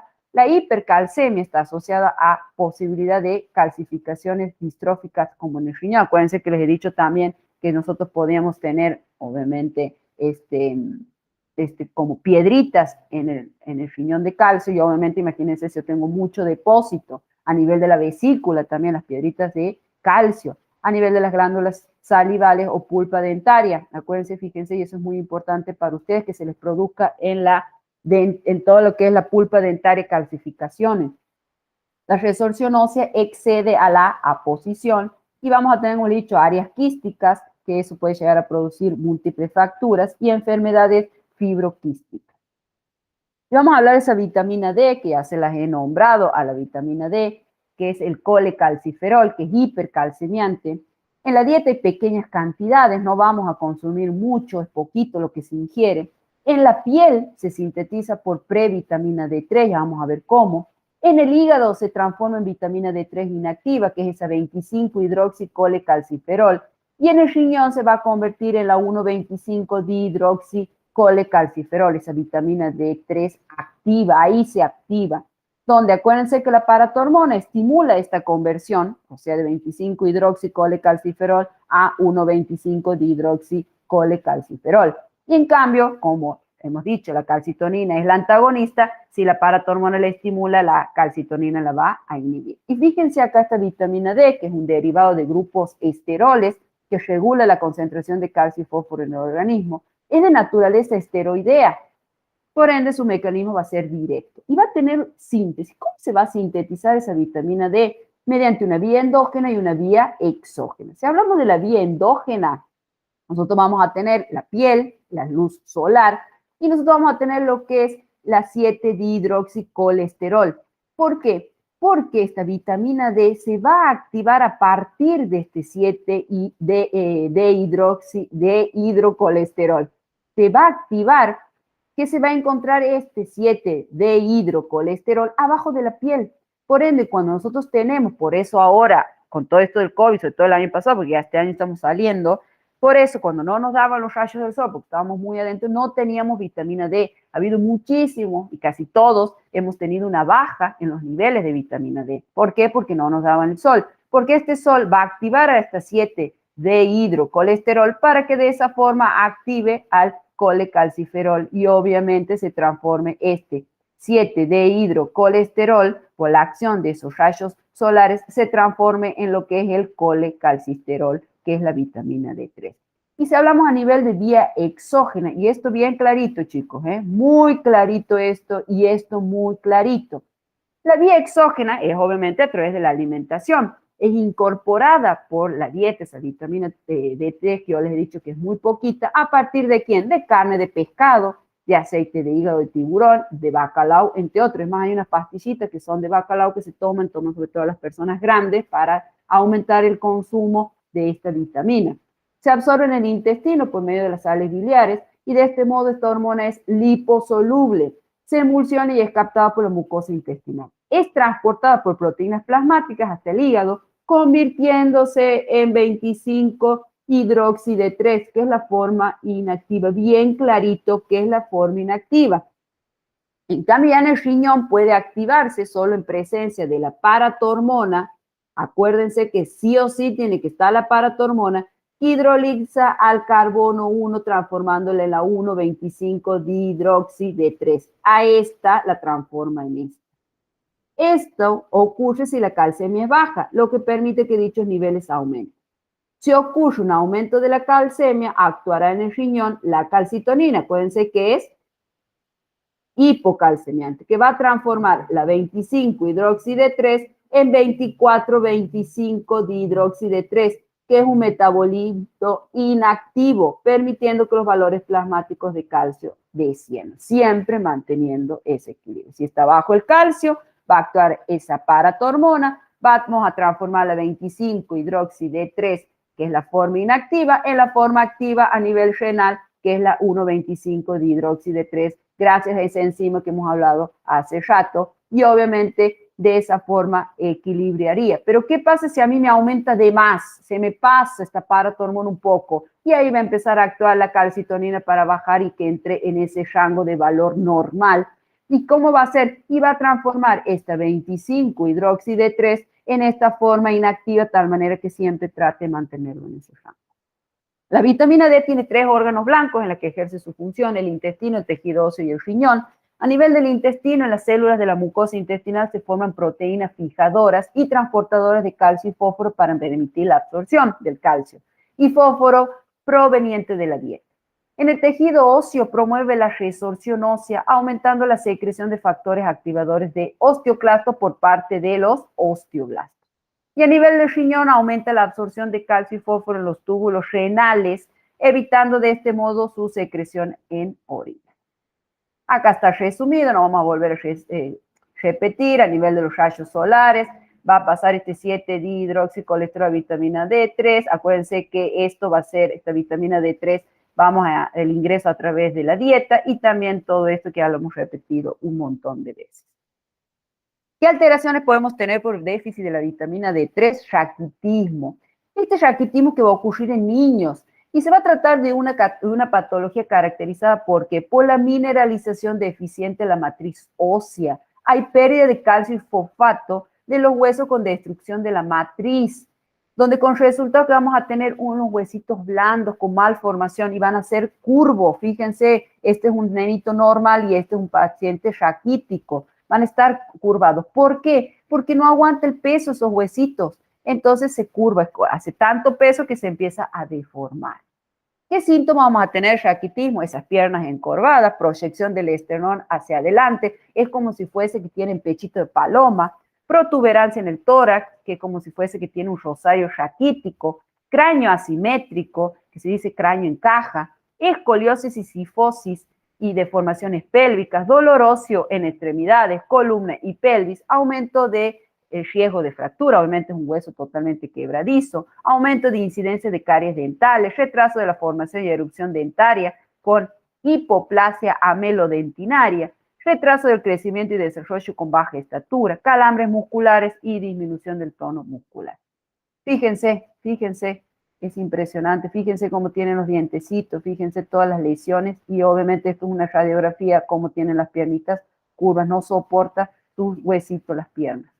Esto, por ejemplo, es una niñita de 20 meses que es gambiana, antecedentes familiares sin interés, o sea, no había nada interesante de sus antecedentes. Obviamente, dentro de los antecedentes personales no había nada destacable. Había recibido lactancia materna exclusiva, solamente lactancia materna hasta los 6 meses, y la alimentación complementaria había sido introducida de forma reglada, o sea, se alimentaba supuestamente según la mamá. Obviamente ustedes saben que a nivel nación y a nivel en todos lados hay un seguimiento de esos niños, van y los siguen. Y obviamente cuando iban a visitarlo no recibían respuesta siempre, por ende las visitas eran saltadas, no eran seguidas como estaban planeados. Y en el momento de la visita la madre nos refiere que come de todo y que la niña se encontraba bien. Solía salir de la casa de 2 a 3 veces por semana. Entonces, ¿qué le pasaba? ¿Cuál es la etiología de esta personita, de esta nenita? Fíjense cómo tenía las piernitas y todo. ¿Qué le pasaba? Obviamente, si salía 2 o 3 veces por semana, está en crecimiento, tenía escasa exposición solar. Y también se dudaba de lo que decía la mamá, no era tan cierto, y que sí tenía una ingesta insuficiente.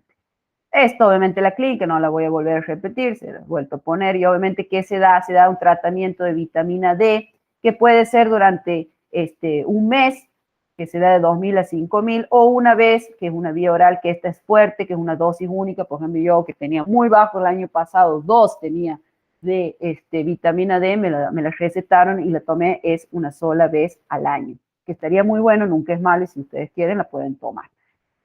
Profilaxis, 400 unidades por litro por día, y tener en cuenta que el raquitismo sigue estando presente sobre todo en la población inmigrante, toda la gente que viene de afuera, sobre todo ustedes lo deben haber visto en la calle, la raza negra y magrebí. También vamos a tener lo que es la osteomalacia, bien clara la diferencia con el raquitismo. Es equivalente al raquitismo en niños, pero esto se da en adultos. Se caracteriza por mineralización deficiente de la matriz ósea causada por deficiencia de vitamina D o por alteraciones de su metabolismo. Se denomina raquitismo en el adulto, suele ocurrir por estatorrea, que es la incapacidad de absorber grasas.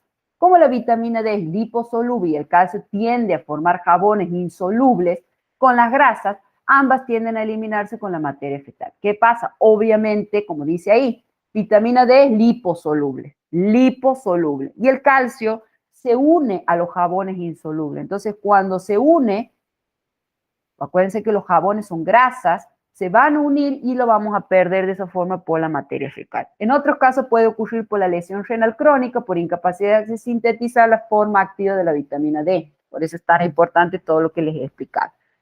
Reblandamiento óseo, falta de vitamina D3 por incapacidad de absorción junto a las grasas y falla renal por su activación. O sea, esto viene a ser el resumen de todo. ¿Qué síntomas va a tener? Fracturas óseas a partir de traumatismo de menor envergadura, debilidad muscular, dolor en hueso, principalmente en cadera. Acuérdense que siempre todo empieza a nivel de la cadera, a nivel de la osteoporosis, sobre todo ahora vamos a ver en la filmina que viene, entumecimiento alrededor de la boca y extremidades, ritmo cardíaco anormal, alteraciones de la mancha. Fíjense acá las manifestaciones que tiene. Esta, esperen que me fui por el otro lado de nuevo. Esto es la osteoporosis, que se caracteriza por una disminución progresiva. Va a partir del tiempo, a medida que va pasando el tiempo, ¿de qué? De la masa ósea. Diferencia de las otras dos patologías. Debido a la disminución de la actividad osteoblástica, lo que implica menor síntesis de matriz ósea y el exceso de actividad osteoclástica. Fíjense acá abajo, esto es normal, están los osteoblastos formando nuestro huesito y por el otro lado están los osteoclastos rompiéndolo Por eso dice exceso de actividad osteoclástica, me rompen los huesitos. Obviamente en la osteoporosis, esto es de forma normal, porque siempre estamos en resorción a posición constante para que se renueven nuestros huesitos, pero en esta osteoporosis, el osteoblasto, fíjense, es como si fuese una bomba, la destrucción es mucho más rápida, mucho más grande, que incrementa la resorción. Fragilidad ósea que promueve el riesgo de fracturas, se asocia generalmente a una ingesta inadecuada de calcio. La deficiencia de vitamina D influye en la osteoporosis al reducir la absorción de calcio. La pérdida de la sustancia ósea es tan intensa que el hueso es incapaz de hacer frente a las fuerzas mecánicas que habitualmente soporta. Fíjense, este es un hueso con osteoporosis, un hueso poroso a diferencia de un hueso normal.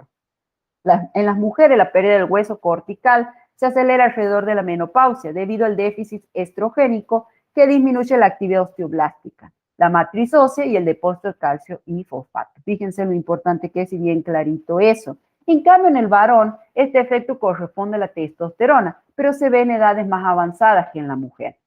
Son varias las causas que predisponen la aparición de esta patología: inactividad, malnutrición, carencia de vitamina C, senectud y enfermedad de Cushing, entre otras que ya la hemos visto la clase pasada. Y vamos a hablar por último de esta hormona, de la calcitonina, que es antagonista fisiológico de la paratormona, que recién ya se los he dicho, es hipocalcemiante, es secretada por la célula C de la tiroides cuando hay hipercalcemia, evita la hipercalcemia postprandial, disminuye el calcio y el fósforo en plasma, a nivel del hueso estimula el depósito de calcio, a nivel del riñón promueve la excreción de calcio, una hipercalciuria, inhibe la reabsorción de fósforo. A nivel intestinal, inhibe indirectamente la absorción de calcio, o sea, lo disminuye. Es de naturaleza polipeptídica, por ende tiene un mecanismo indirecto. ¿Cuál es su función? Inhibe la resorción ósea por parte de los osteoclastos. Hipocalcemiante, acuérdense que es disminuyendo la liberación de calcio en sangre. Disminuye la formación y actividad osteoclástica, promueve la actividad osteoblástica. En adultos no reviste mayor importancia esta calcitonina, pero sí cuando en etapas de crecimiento, durante el embarazo, la lactancia y el crecimiento infantil, porque va a necesitar calcio. Voy a necesitar calcio yo. Entonces, ¿qué va a pasar? Obviamente, la velocidad de resorción es mucho mayor en los niños. Esos nenitos están en crecimiento. Entonces, voy a tener, obviamente, una importancia en la etapa fetal e infantil hipercalcemiante, que hemos dicho que es hipocalcemiante, es antagonista a la paratormona, ¿no? Entonces yo voy a estar en un estado constante de estimulación de esa paratormona, mucha, porque ese nenito necesita crecer y obviamente que ella va a actuar durante el embarazo, la lactancia y crecimiento, tratando siempre de mantener ese estado de equilibrio, tiene una velocidad de resorción mucho mayor en los niños. Y este es el factor de crecimiento fibroblástico que yo les he dicho que era importante, que es sintetizado por los osteocitos y osteoblastos del tejido óseo. ¿Qué funciones va a tener? Disminuye la fosfatemia junto a la proteína cloto. El riñón promueve la excreción de fosfato y suprime la síntesis de calcitriol. Al inhibir la síntesis de calcitriol, este factor de crecimiento fibroblástico disminuye la absorción de calcio intestinal y la reabsorción de calcio y fosfato. En las paratiroides inhibe la expresión de la paratormona. Y es muy importante que ustedes sepan que esta hormona y la proteína cloro, la actividad de esta hormona requiere obligatoriamente que exista esta proteína cloro. Si yo no tengo esta proteína cloro, no va a haber la actividad de esa hormona. Esta actúa como correceptor fisiológico al unirse al receptor de la hormona FGF23. Sin la proteína cloro, la FGF23 no reconoce a su receptor. Y a nivel renal, principal productor de la proteína cloro y en este órgano promueve un aumento de la reabsorción de calcio.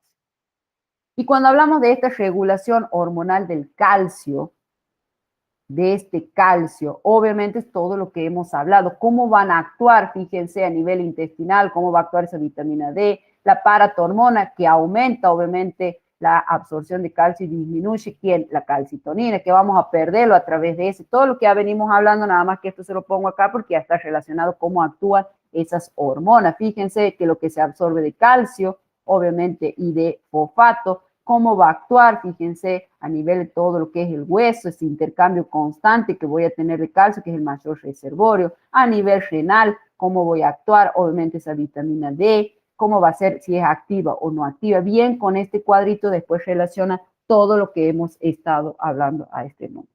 Fíjense, efectos de estas hormonas, también esto es un resumen. ¿Qué pasa si a mí el calcio me disminuye? Va a actuar la paratormona, obviamente a nivel de los órganos blancos, intestino, hueso y a nivel renal.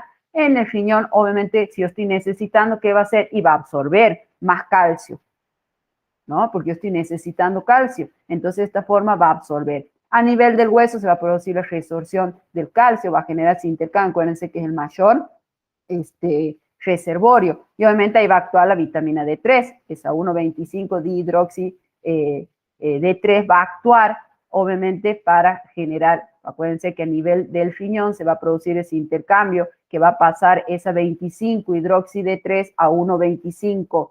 ¿Quién va a actuar ahí? La paratormona, y obviamente va a actuar de esa forma permitiendo también la reabsorción a nivel intestinal de ese calcio. ¿Por qué? Porque yo tengo calcio disminuido, donde yo en ese riñón parte se va a retener y parte se va a excretar por riñón.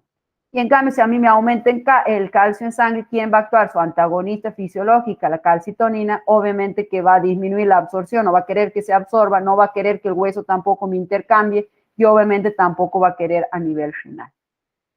Fíjense acá, esto, como les he dicho, les pongo varios dibujos para que ustedes vean cuál les gusta más. En este caso, por ejemplo, si yo tengo un aumento, porque el valor es de 8,5 a 10,5 miligramos de decilitro, si yo tengo por acá un aumento, una hipercalcemia, ¿quién va a actuar? La calcitonina, obviamente, actuando y desencadenando todo lo que ya hemos visto. Y si yo tengo, en vez de por esto, baja, en este caso, una disminución, ¿quién va a ser estimulada? La paratormona.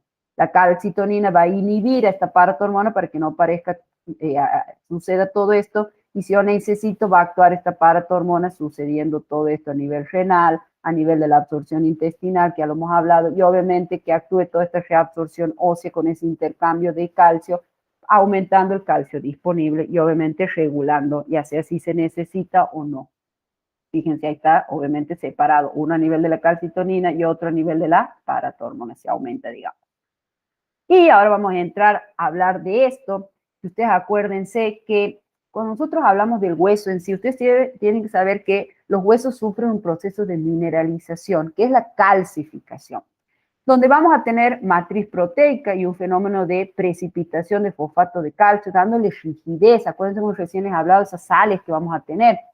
Está formado por células y sustancias intercelulares. ¿Se acuerdan que ya habíamos hablado todo esto al principio? Que vamos a tener las células progenitoras u osteógenas, que son indiferenciadas. Y por un proceso de maduración, a medida que va pasando el tiempo, siempre nuestras células tienen esos procesos de maduración, se convierten en lo que son osteoblastos. Acuérdense cuando hablamos de osteoblasto. ¿Blasto qué era? Inmaduro. Obviamente ahí voy a tener las células del hueso inmaduro y a medida que vaya pasando el tiempo van a transformarse en osteocitos, cuando de nuevo en cito es maduro. Después vamos a tener los osteoclastos que van a liberar fosfato de calcio por el proceso de resorción ósea. Vamos a ver qué es la resorción ósea. A su vez los huesos tienen sustancias intercelulares duras, formado por componentes orgánicos, son esas fibras colágeno y sustancias amorfas. Todo eso ya hemos hablado al principio. Esos componentes orgánicos, como el fosfato de calcio, que por un proceso de aposición ósea se depositan dándole la dureza. Todos esos componentes inorgánicos van a dar la dureza. El tejido óseo está constantemente en contacto con el plasma. Ya lo vamos a ver acá. Fíjense, este es el plasma y ahí está el hueso. Constantemente está en contacto con ese hueso, con el plasma. Y así permite el intercambio de calcio y fósforo siendo ambos sentidos del pasaje. Acuérdense que pasa del plasma al hueso y del hueso al plasma, porque es el principal reservorio y así se produce ese intercambio para también regular los niveles de calcio en sangre. Si el pasaje es desde el hueso, o sea, desde acá hacia el plasma, va a ocurrir mediante ¿quién? Mediante lo que son los osteoclastos. Si va desde el plasma, si el pasaje es del hueso hacia el plasma, del hueso hacia el plasma, fíjense, del hueso hacia el plasma, del hueso hacia el plasma, bien clarito eso, ¿no? Va a ser mediante los osteoclastos y va a producir lo que se llama resorción ósea, que lo produce mediante la destrucción de las fibras colágenas del hueso. Y obviamente también va a ocurrir lo que es la solubilización de las sales, que como tienen la enzima, esta enzima fosfatasa ácida, que cuando disminuye el pH va a aumentar la solubilidad del fosfato cálcico. Si el flujo es desde el plasma a los huesos, esto está mediado por los osteoblastos, que va a producir lo que es la aposición ósea. Los osteoblastos intervienen en la formación de las fibras colágenas que constituirán la matriz ósea. Los osteoblastos, por eso primero vamos a ver qué es cada uno, porque yo les estoy hablando, y vamos a ver qué es cada uno. Vamos a entrar primero, yo ya me largué hablando, donde como les he puesto ahí, el hueso es un tejido conectivo dinámico con alta actividad metabólica. Se encuentra bajo un proceso constante de renovación debido a la participación de las células que lo conforman. Osteoblasto, osteocito y osteoclasto, que yo ya les he empezado a hablar y no les he dicho qué son, ahora vamos a ver. Estas células se encargan del mantenimiento de la masa ósea por procesos de formación y resorción. El remodelado óseo es el proceso continuo por el cual se mantiene la integridad del tejido óseo.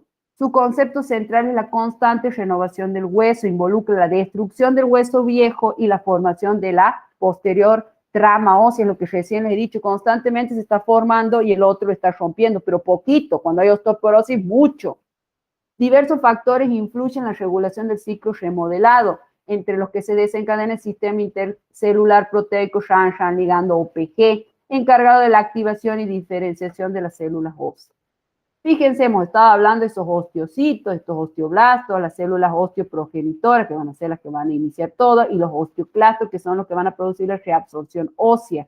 Estos osteocitos, que son los que mantienen el tejido óseo, el osteoblasto, que forma la matriz ósea, que es lo que les recién les estaba explicando, los osteoprogenitora, siempre progenitora va a ser la mamá, y los osteoclastos, la reabsorción ósea es el que va volviendo a regenerar. Entonces, los osteocitos participan en la regulación del remodelado óseo, tiene propiedades mecanorreceptoras, expresa el receptor del factor nuclear Kp en su membrana, regulando la maduración de los osteoclastos. Los osteoclastos, responsables de la resorción ósea, lo hacen a través de la acidificación y proteólisis de los componentes de la matriz, y los osteoblastos responden a la aposición ósea. Sintetiza la matriz ósea, producción de moléculas reguladoras como cuáles, la osteocalcina, la osteopondina y la osteoconectina. Además, liberador y receptor activador del factor nuclear Kb, ligando y de la osteoprotegerina, OPG. Vamos a hablar mucho de esto ahora en un ratito. Esto ya es lo que estaba hablando, que la profe se largó a hablar aquí, acá está la fosfatasa alcalina, donde los osteoblastos contienen fosfatasa alcalina. Los osteoblastos, bien clarito eso, que son capaces de liberar fosfato por hidrólisis de ésteres fosfóricos. Ese fosfato aumenta la producción de calcio y fósforo, lo que disminuye la solubilidad de estos iones, induciendo la precipitación de fosfato de calcio en la matriz ósea. Este proceso puede hacerse de dos formas, por un mecanismo rápido y un mecanismo lento. El mecanismo rápido, que no depende de hormonas. Acuérdense que lo que es rapidito no va a depender de hormonas. ¿De quién va a depender? Obviamente, acuérdense, se va a dar eso en el hueso nuevo. El mecanismo rápido se da en el hueso nuevo por difusión simple.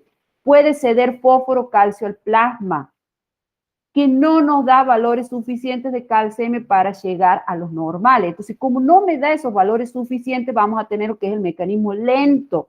¿De quién creen que nos va a depender el mecanismo lento? Si hablamos de un mecanismo lento, ¿quién actúa de forma lenta? Las hormonas, que se produce con hueso ya maduro y ocurre permanentemente ese mecanismo lento.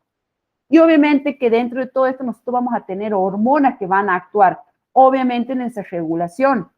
Van a participar también en el crecimiento y maduración del hueso. Las que van a participar en la homeostasis del fósforo y el calcio, ¿qué vamos a tener? La que venimos hablando, paratormona, calcitonina y la derivada de la vitamina D, la 1,25 hidroxivitamina D o calcitriol.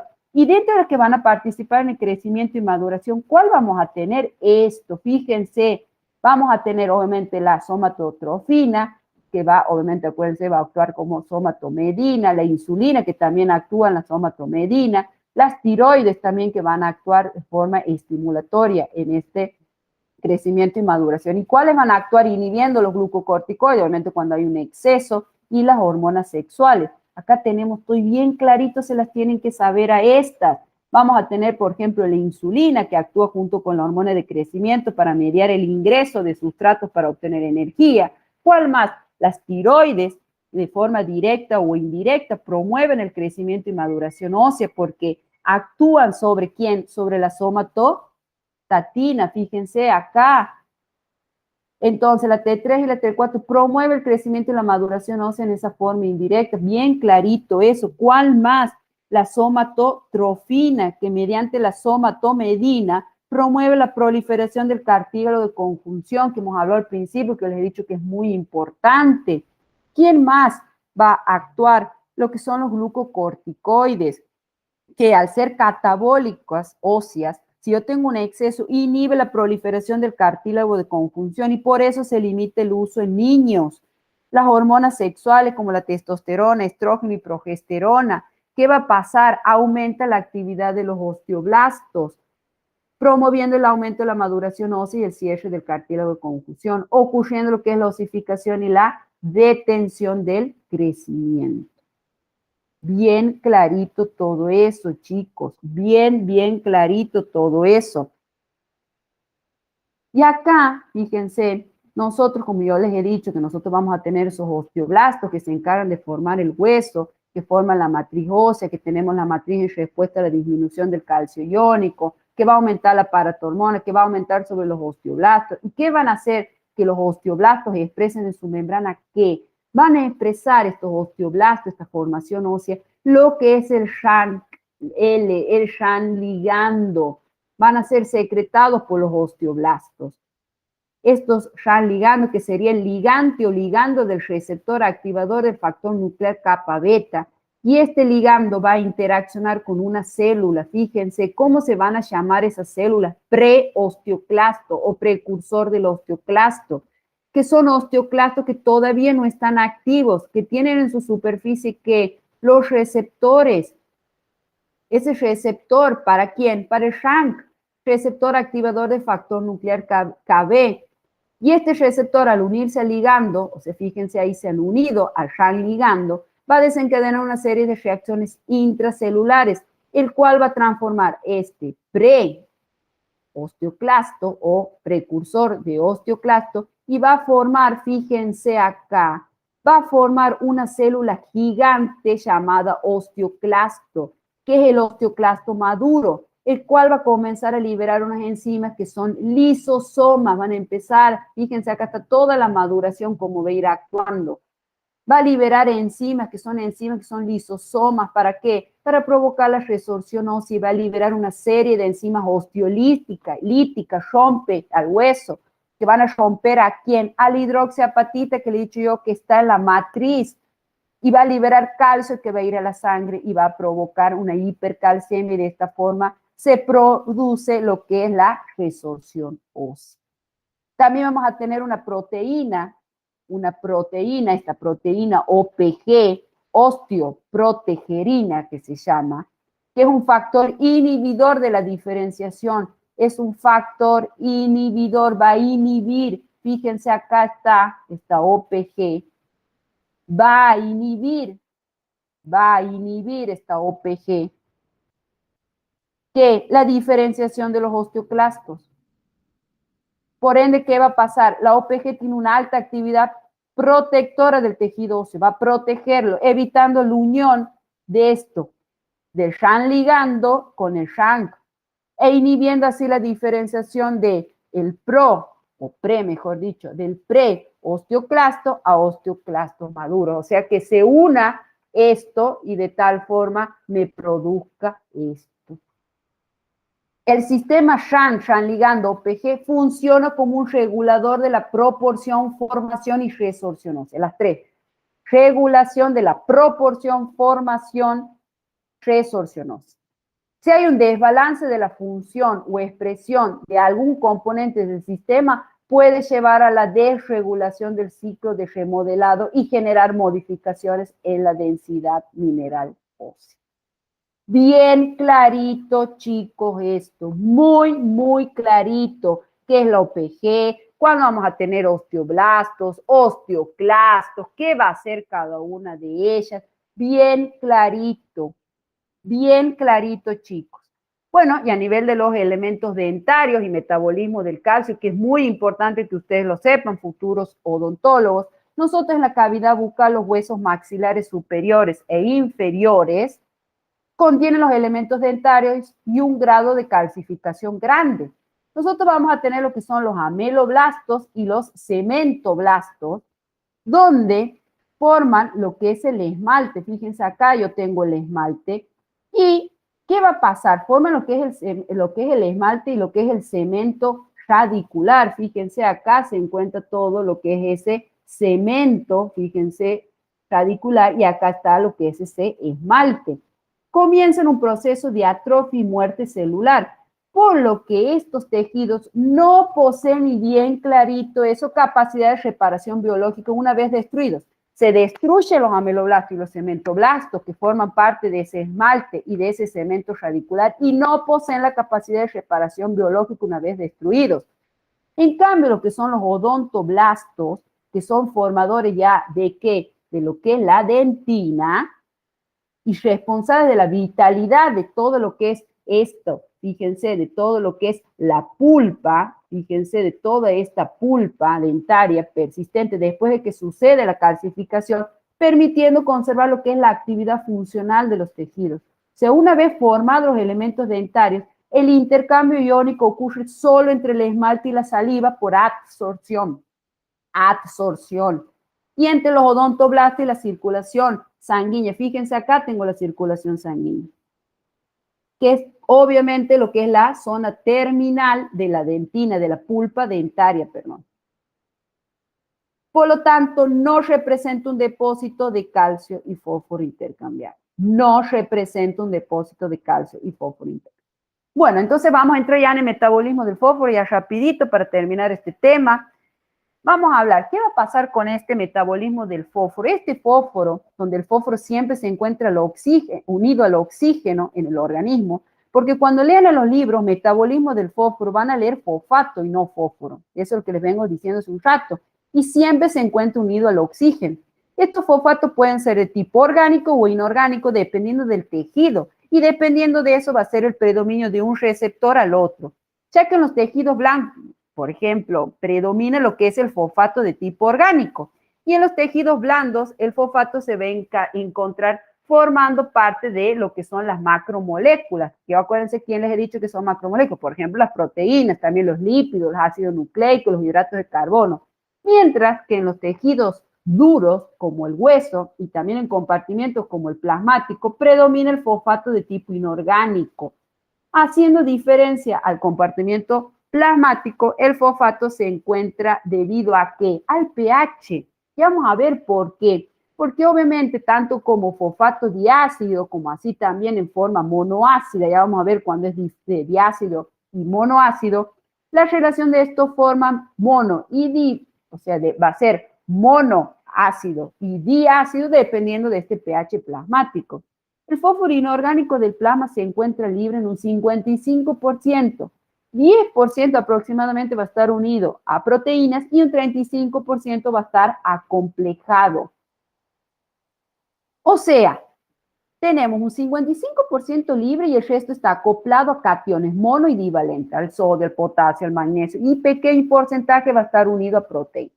Los valores normales en adultos, y recuerden eso, la diferencia con lo que les he aclarado del teórico para que lo tengan bien clarito, pero en realidad el adulto va a tener aproximadamente 2,5 a 4,5 miligramos de decilitro, el niño tiene de 4 a 6, y en la orina también lo podemos llegar a encontrar, lo cual ustedes no lo tienen por qué saber, ni el niño tampoco, de 0,3 a 1, salvo que vayan al final y le puedan preguntar al niño. En cuanto a las funciones biológicas del fósforo, principalmente es componente de la hidroxiapatita, que es el cristal que genera la matriz ósea.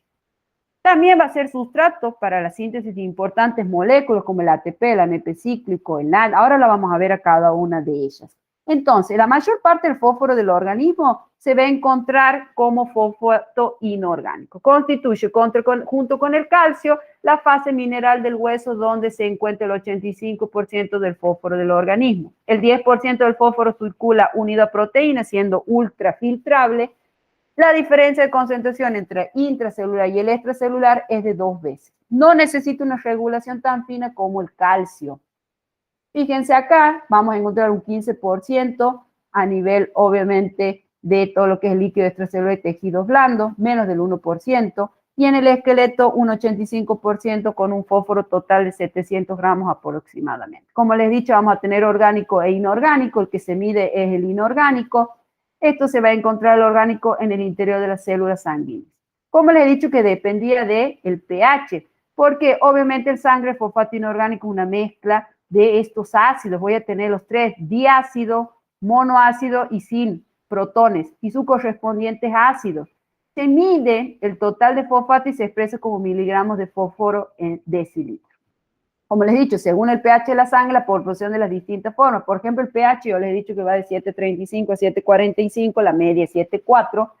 Acidosis, cuando se produce, vamos a ver muy bien cuando veamos respiratorio y renal, sí, todo lo que es acidosis y alcalosis, más o menos ya les he dicho. Obviamente acidosis cuando tengo más iones protones, en este caso va a ser más ácido, que es lo que les hemos hablado el otro día, que es lo que genera esos protones, la acidez, ya vamos a ver también un poco la clase que viene. Y obviamente que si yo tengo acidosis, voy a tener mayor cantidad de protones unidos al fosfato y alcalosis menor, que vendría a ser en este caso o en este que directamente no tengo.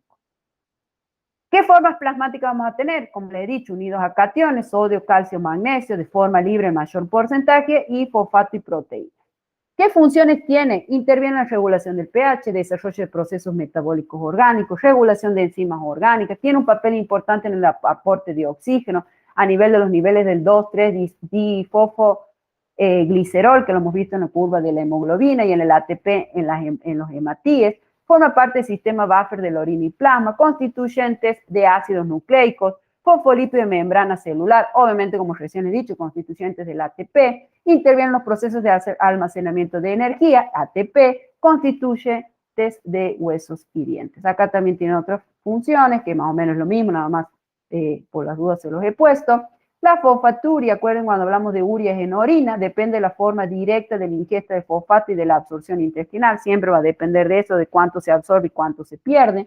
El fosfato eliminado es muy variable, pero la fracción excretada va a ser igual a la absorbida, también lo hemos visto, muy relacionado con el calcio.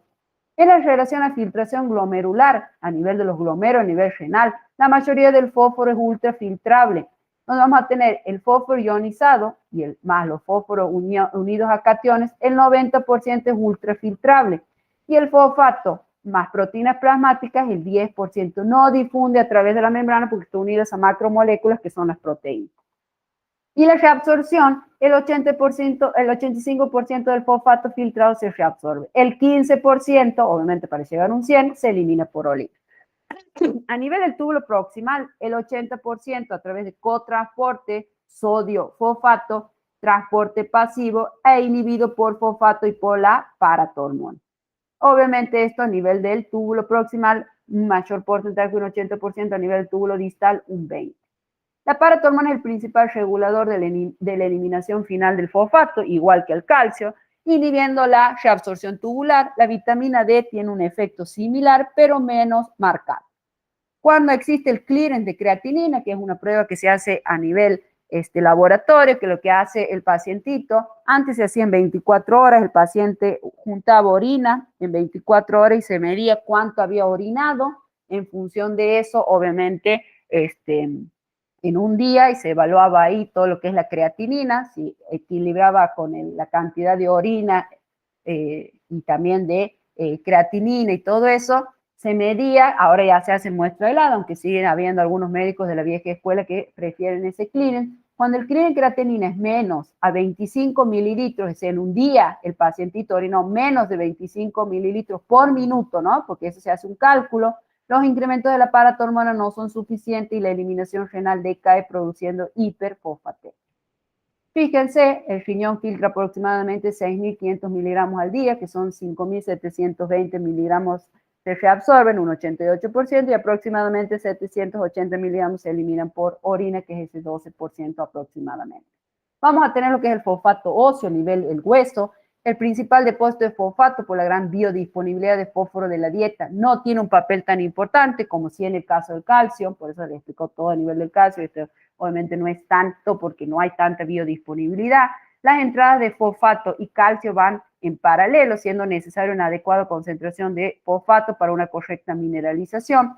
En la deficiencia de fósforo decae la mineralización. Por ejemplo, si hay un raquitismo, pero obviamente a nivel de una hipofosfatemia. Los balances generales de fosfato similar a las del calcio, aunque la principal regulación se establece entre la ingesta y la pérdida renales. Si yo tengo un aumento de fósforo a nivel sanguíneo, ¿qué va a pasar? Va a actuar la paratormona, obviamente va a actuar si yo tengo un aumento de ese fosfato. ¿Qué va a pasar? ¿Cómo se va a producir? Obviamente, ¿no? Va a aumentar la paratormona y va a aumentar su eliminación renal. Estamos hablando a nivel renal, obviamente. Y va a haber una inhibición de esta enzima que hemos hablado, que es la 1-alfa hidroxilasa renal, que va a disminuir la síntesis de calcitriol, por ende va a disminuir la absorción intestinal y reabsorción renal. Fíjense, esto es muy importante porque estamos hablando cómo va a actuar si a mí me aumenta el fósforo, obviamente generando todo esto. Yo necesito eliminarlo para que de esa forma, si yo lo pierdo por riñón, disminuya el sangre. Por sus mecanismos hormonales de regulación, la calcemia y la fosfatemia tienden a moverse en sentidos opuestos, manteniendo un producto constante, excepto cuando existe un déficit en el sistema de la vitamina D. Obviamente, cuando hay un déficit en el sistema de la vitamina D, fíjense, disminuyen los dos, disminuye el calcio y el fosfato. O, por ejemplo, cuando hay una destrucción ósea, voy a necesitar mucho calcio y fósforo para que aumente y se regenere ese hueso.